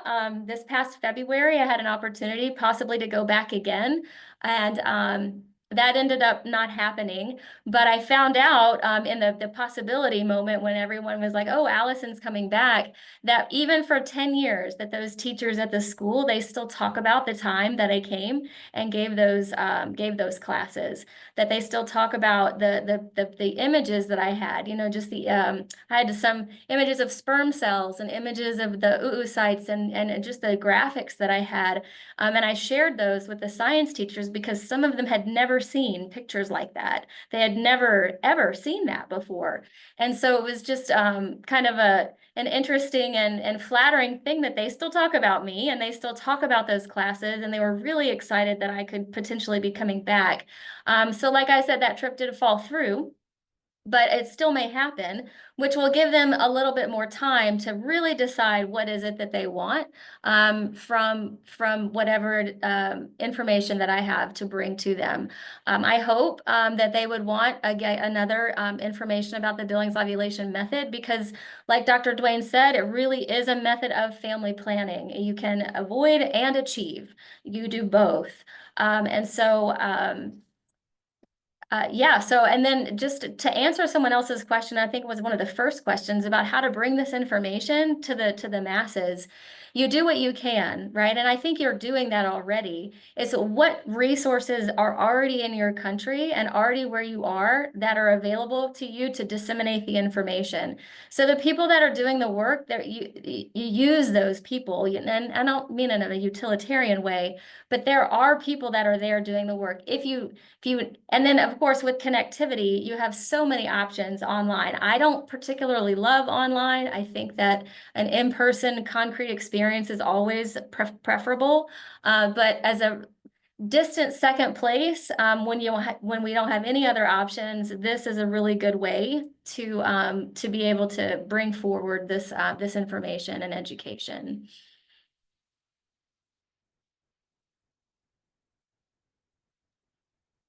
Thank you very much, Allison. That was a great summary of your experience in Bulgaria. So as we spoke about important partnership between medical professionals and fertility educators, we also see how there's a relationship that happens over time, the last 30 years since the Beijing platform. We heard from Lek-Lim Chan about the kind of the evolution in Malaysia, and we've heard from Allison about kind of the moment of opportunity happening of an openness from Bulgaria, and other countries as well experience that. And so we see the importance of a document like the Beijing platform that laid out those basic principles for a woman's right to the excellent health and also to all of the different facets of reproductive health, the physical, but also the mental, the social, the psychological, and the spiritual aspects of our reproductive health. And so those basic foundational principles in the platform can still lead us forward as we move through all of these different twists and turns of how we understand the science of what's happening in each country politically, socially. And so again, we say thank you to Beijing, to the Beijing platform, for opening that door and for still being there for us as we move forward with this work. So we are running a little bit behind in the time, but I wanted to give a chance to take one or two questions for Lek-Lim Chan or Alison Dreher. And then what we're going to do is we're going to close the themed section of this presentation. And then we are going to have a little brief introduction to the Billings ovulation method. Some of you may be very well versed in this method. Already you may be accredited instructors or use the method yourself, but others may be sitting here thinking, they're talking about slippery days, they showed some charts, they're talking about how you can get pregnant, how you can avoid. How does this work? I don't even understand what they're talking about. So if that's you, then we have planned a very brief introduction to kind of what's the biological basis of the method, a very short video, a 4-minute video, and then we have a teacher that will present kind of the basics of the method and a chance for some online question and answer. So before we get to that part, are there any questions for Allison or Lek-Lim on their presentations today? I see Carrie Burke has her hand up. Carrie, can you unmute yourself and ask your question? Thank you. Thank you, Monica. Thank you to all the speakers. They were fabulous.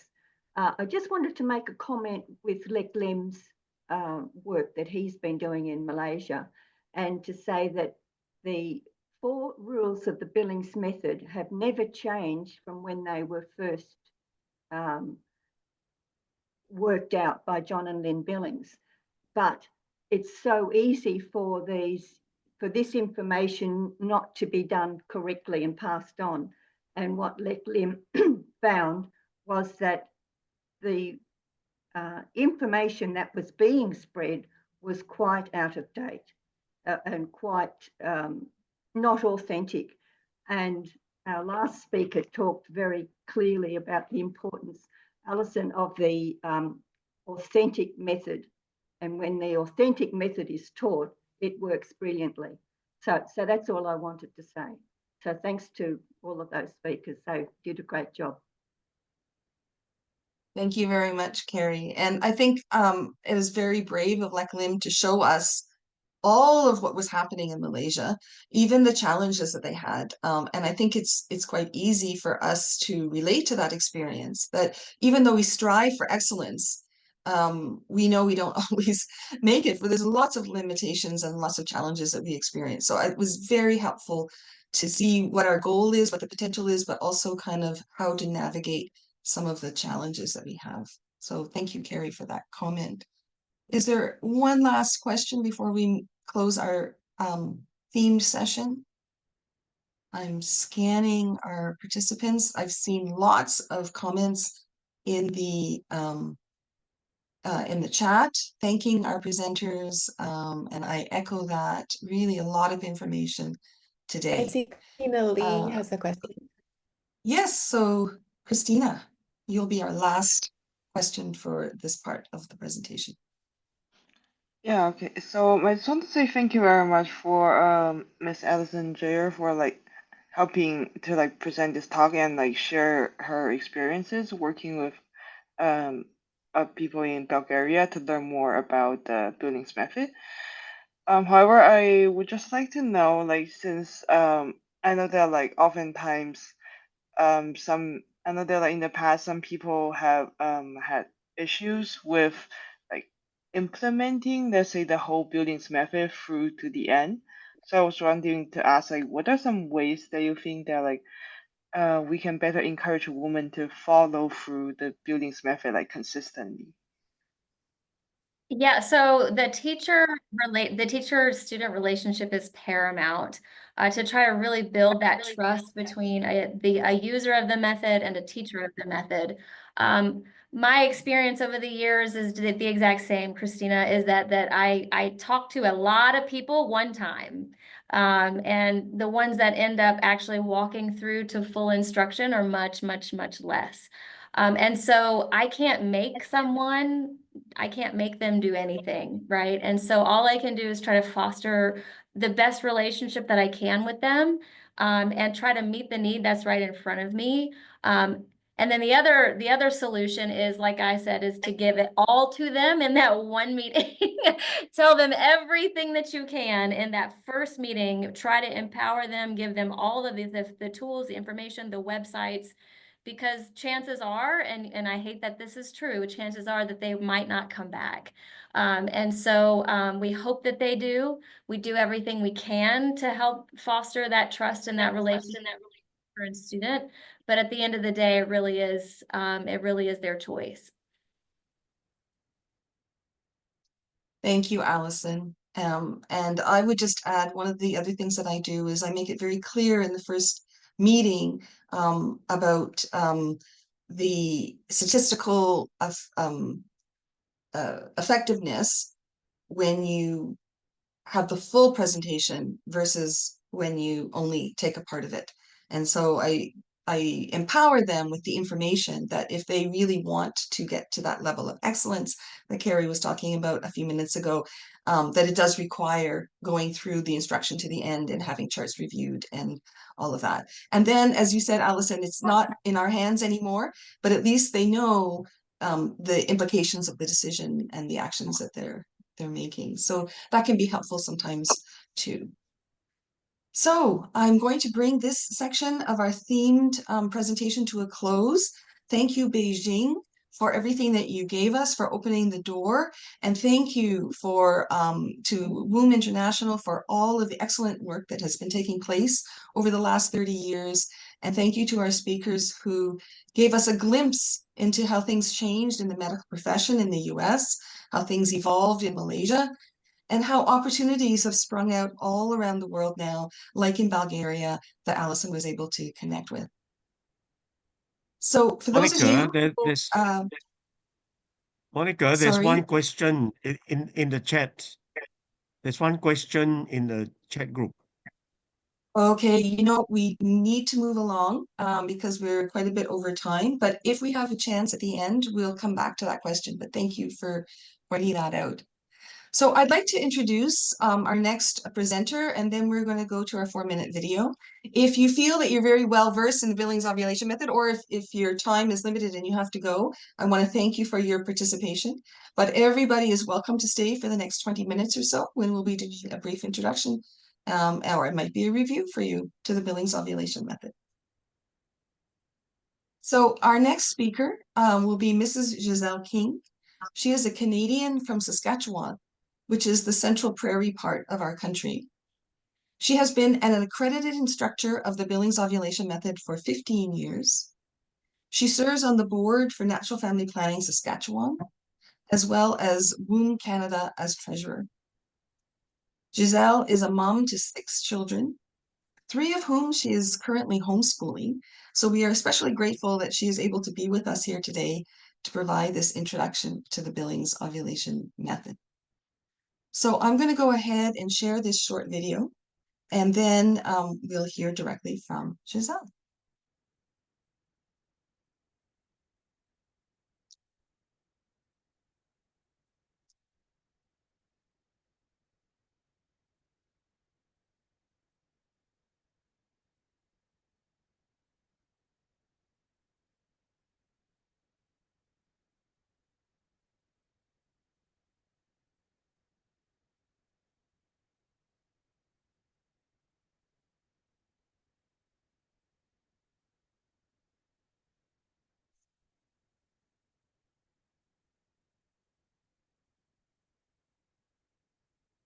Sorry about that. My computer took that moment to shut down, but I am back swiftly. So here's the video.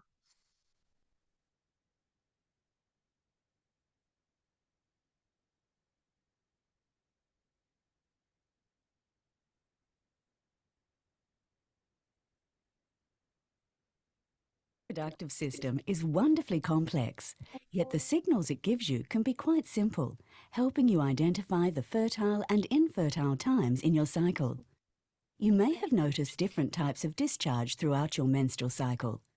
The sensation that this discharge produces at the vaginal opening, called the vulva, also changes. This is because your cervix produces different types of mucus in response to changing hormone levels. Your cycle begins with menstrual bleeding, when the lining of your uterus, called the endometrium, is shed. Following menstruation, your cervix becomes blocked by a thick plug of mucus that prevents sperm from entering the uterus.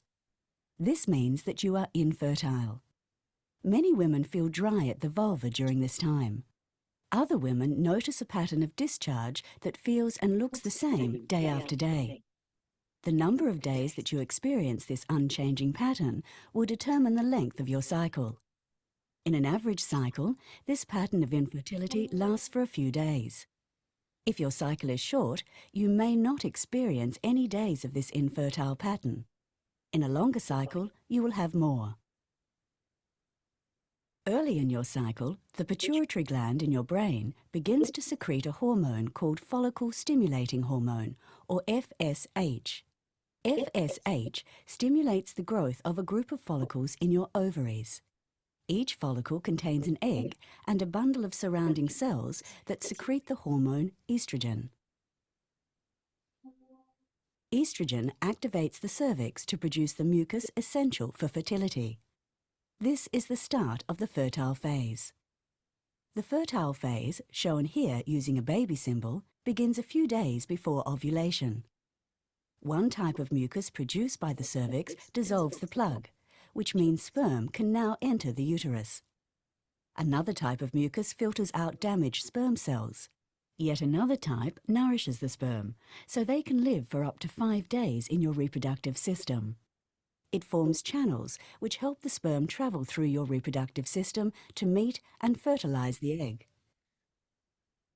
You become aware of your developing fertility by the changes in the mucus that you feel and see at the vulva.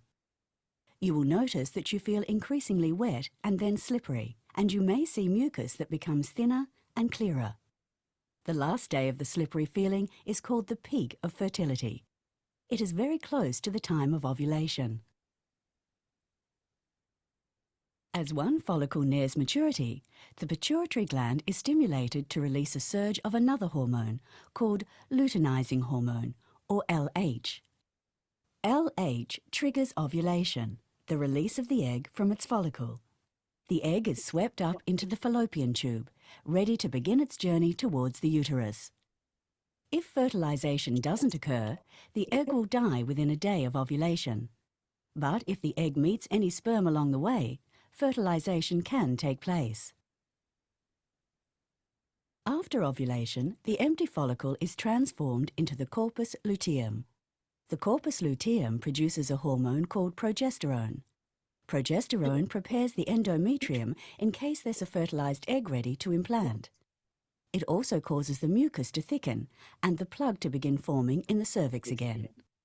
The day following the peak, you'll no longer feel wet or slippery at the vulva.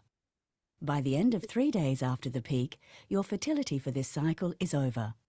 About 2 weeks after ovulation, a new cycle begins.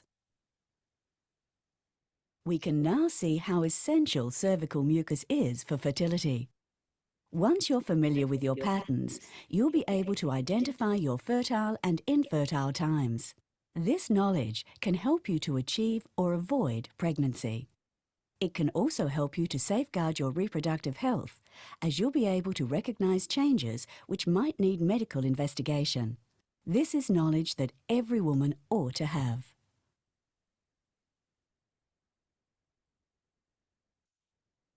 So over to you, Hey, Giselle. friends, today, okay. I am so excited. There are a bunch of beautiful guys. Want to try and also themselves. fish for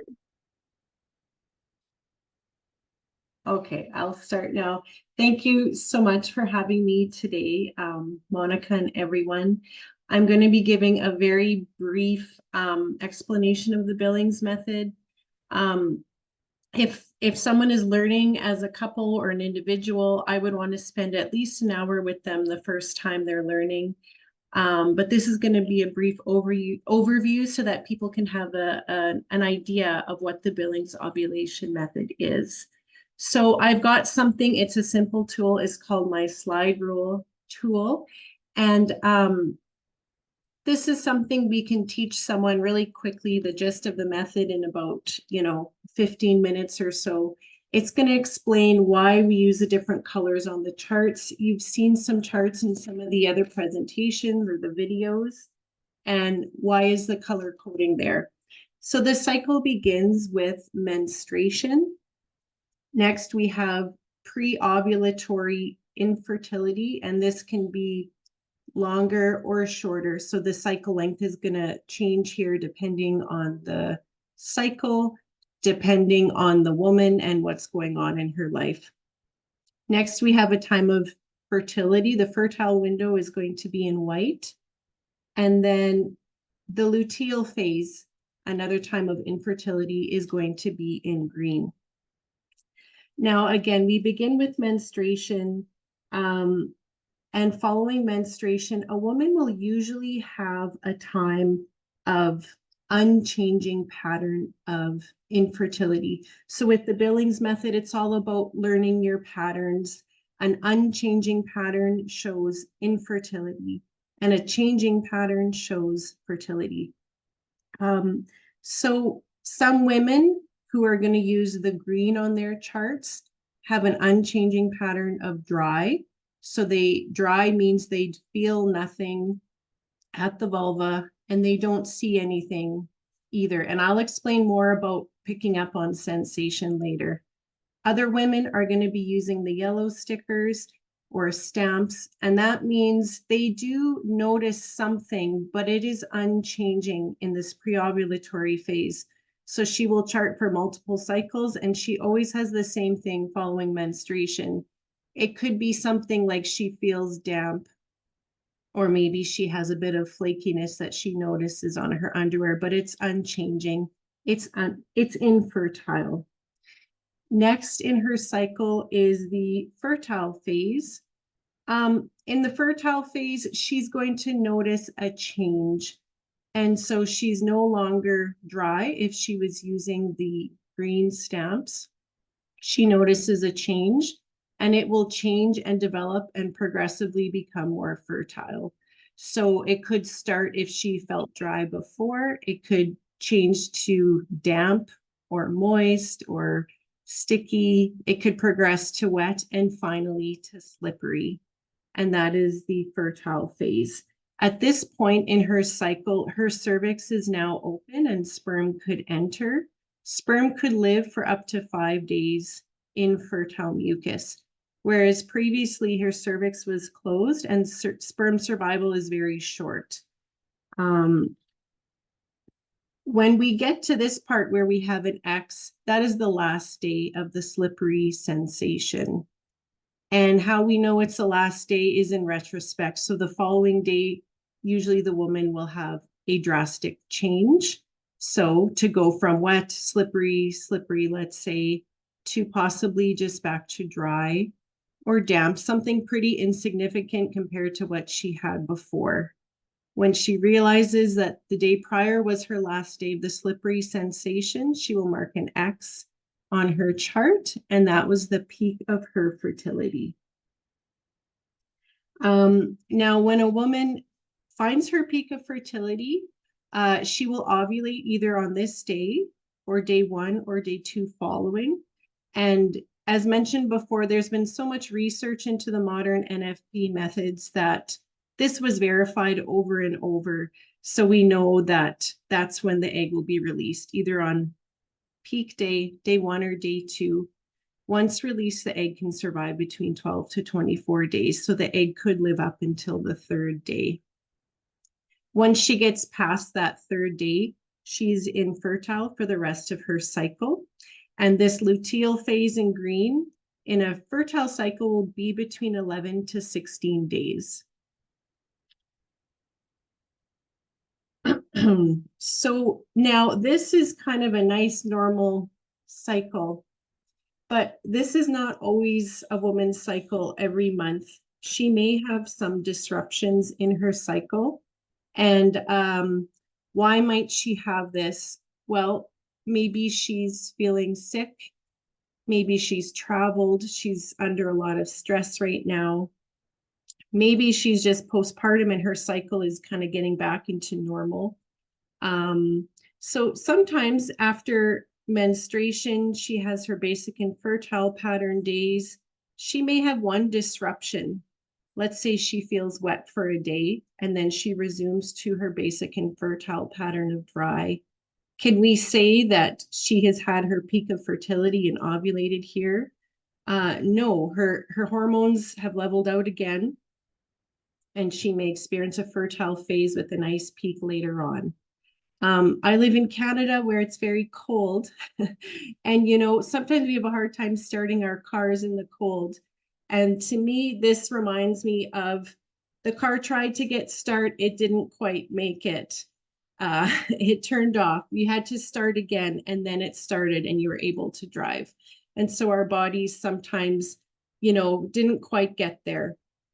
Of course, what if an egg was released here? We're going to mark the 1, 2, 3 just in case, because sometimes a cycle can be not clear. But this was some sort of interruption, maybe level off, and we'll have a nice peak later.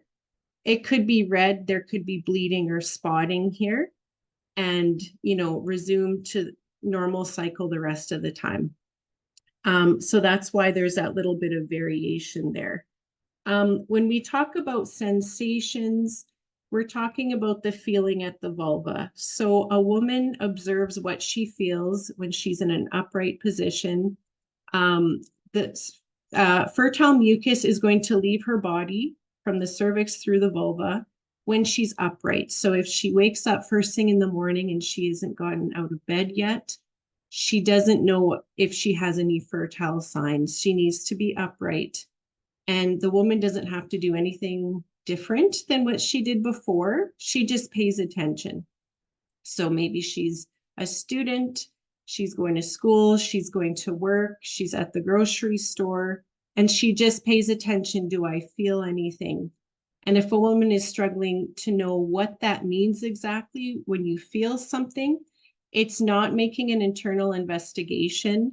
A woman can simply feel. So in a way that if I ask a woman, how do you know your menstruation starts? If you're out in public, you're walking around and you get the sense of maybe I've started menstruating. How do you know? She'll say, well, I felt something.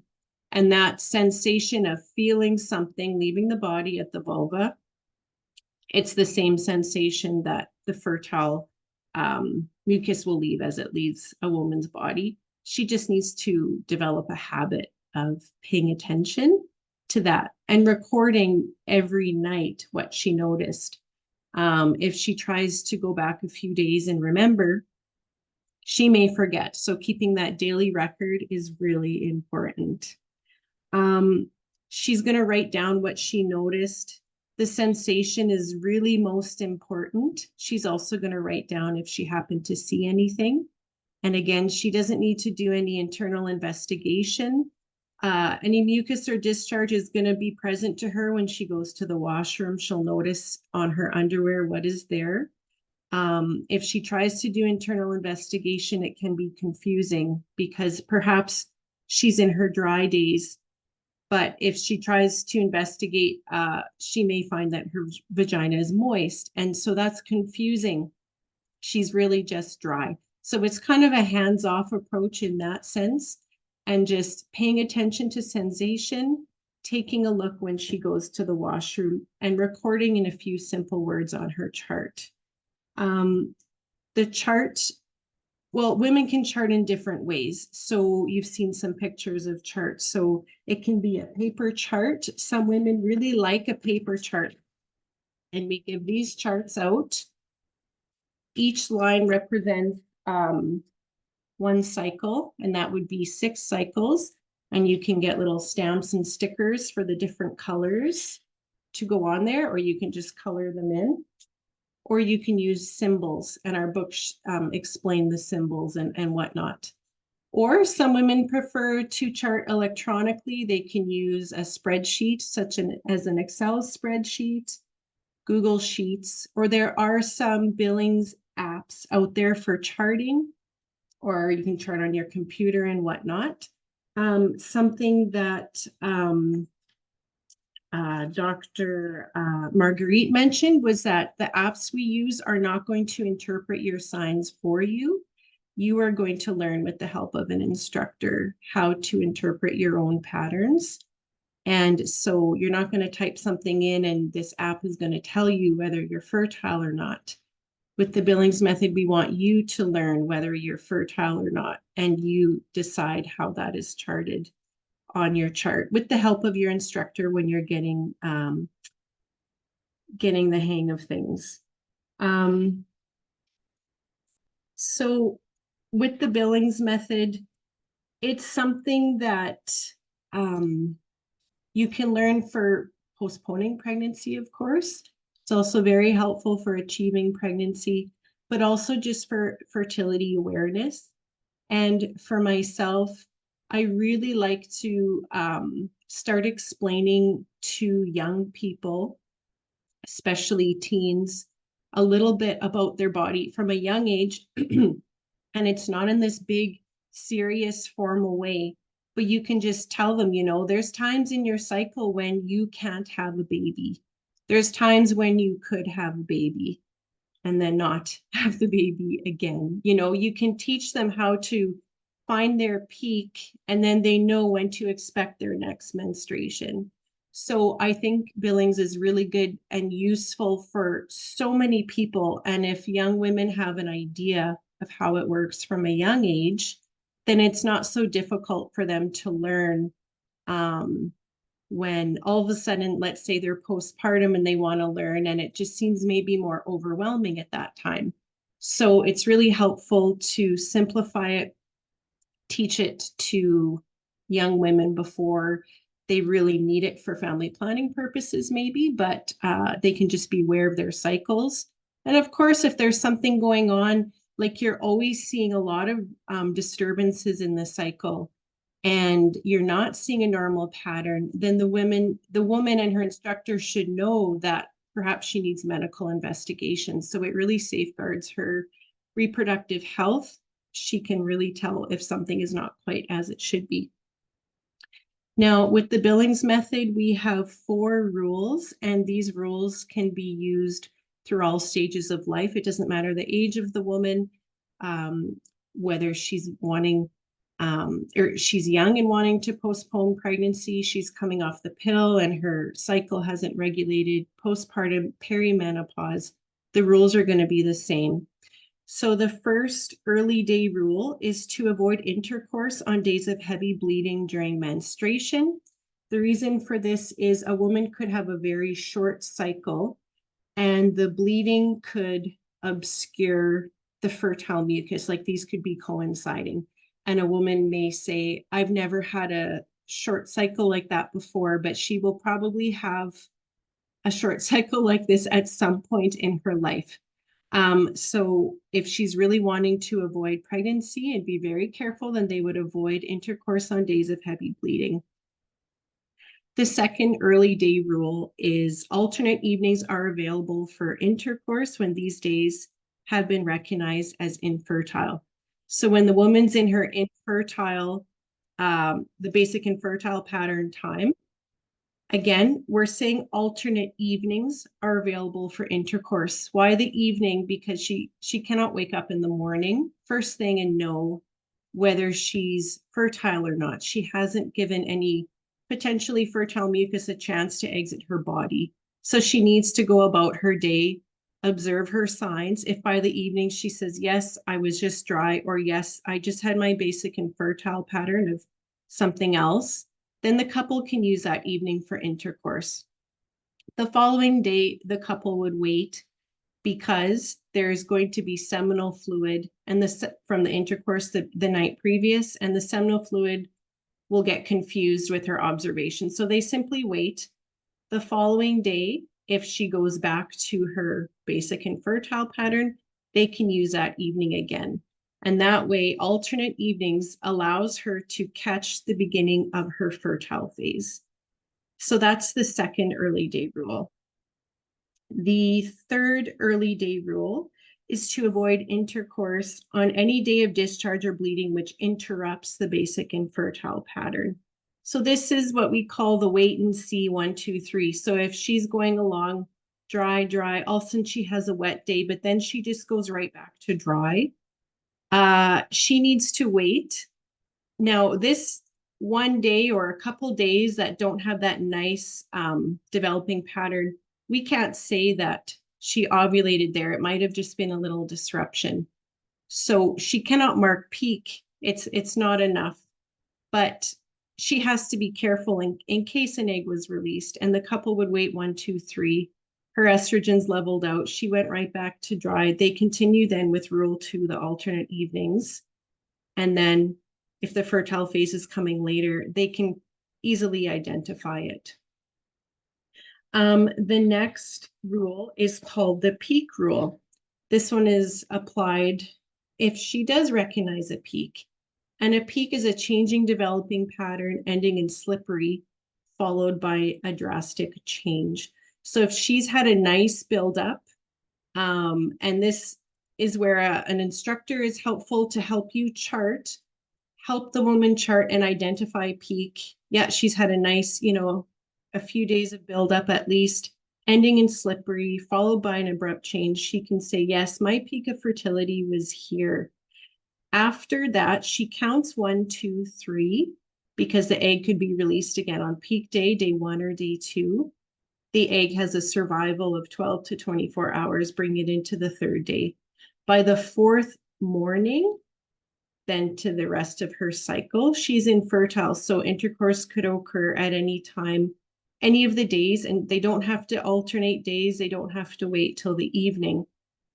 Through all the research that's been done, even if a woman were to release more than 1 egg, it all would have been finished within this time. She's not going to ovulate again over here. So that is the peak rule. Now, if these are the rules for avoiding conception, if a couple wishes to achieve pregnancy it's actually still very helpful to know the rules. If a couple is having intercourse every day, sometimes the sperm count can be depleted. And that's not the best for conceiving if they've had troubles, especially. So with the rules for conception, for maximizing the chances, the couple would use alternate evenings again, so that they can really tell when this fertile phase is starting. They can really accurately tell. And then they would wait until the woman is slippery, and they would have intercourse on the slippery days and 1 or 2 days after. And this is going to give the couple the best chance of conception. There's other variations. So if a woman has a very long cycle over 35 days, she can have more than one basic and fertile pattern, but it's helpful to just chat with an instructor if that's someone's situation. What I've showed you is for the basics for someone who has a cycle of under 35 days, then they would have one basic and fertile pattern. But again, it's really good to work with an instructor and figure that out for the woman. This is a very basic presentation, of course, but just wanted to give you guys all an overview. And I'm open to questions if anyone has anything that needs clarifying. I was trying to keep things brief just for time. Thank you very much, Giselle. That was an incredibly concise but complete overview of the Billings ovulation method. To echo what Giselle was saying, if you do want to follow the method and receive the statistical performance that we have been tracking of 99% plus effective in avoiding a pregnancy when all is applied correctly, and also we have very high percentages of achieving pregnancies with lower fertility, then it is necessary to go through the full instruction, which is a full PowerPoint presentation, and then at least one follow-up appointment with a teacher, kind of one-on-one. What you've received is instruction in kind of the textbook, how our fertility works, but as we know, every woman is different. And so it's really important to have that one-on-one interaction with an instructor to find out how your cycle connects with all of the studies and all of the science that we've had. So thanks very much, Giselle. Now I just want to open it up. I know we're over time, but we do have one question for Allison that was put into the chat that I promised we could try to get back to. And Giselle is also here for questions. So for all of those of you who have hung in until this late hour, are there any questions or comments? I went ahead and answered the you're- question in the chat, Monica, directly to the person who asked the question. So unless she wants me to expound upon it further, I can certainly do that, whatever she wants. Yeah, why don't you tell us while we're just thinking about Giselle's presentation, why don't you tell us a little bit about the question that I noted was the last speaker, so that was you. How was the training for students perceived, accepted by parents or guardians of the students from a social traditional perspective? What has been experienced with male involvement in both approaches? So if you want to Yeah, just that's tell the us a little bit question. about Yeah, that. so the way that I answered that, I did not have a lot of feedback directly from the parents of the students that I taught.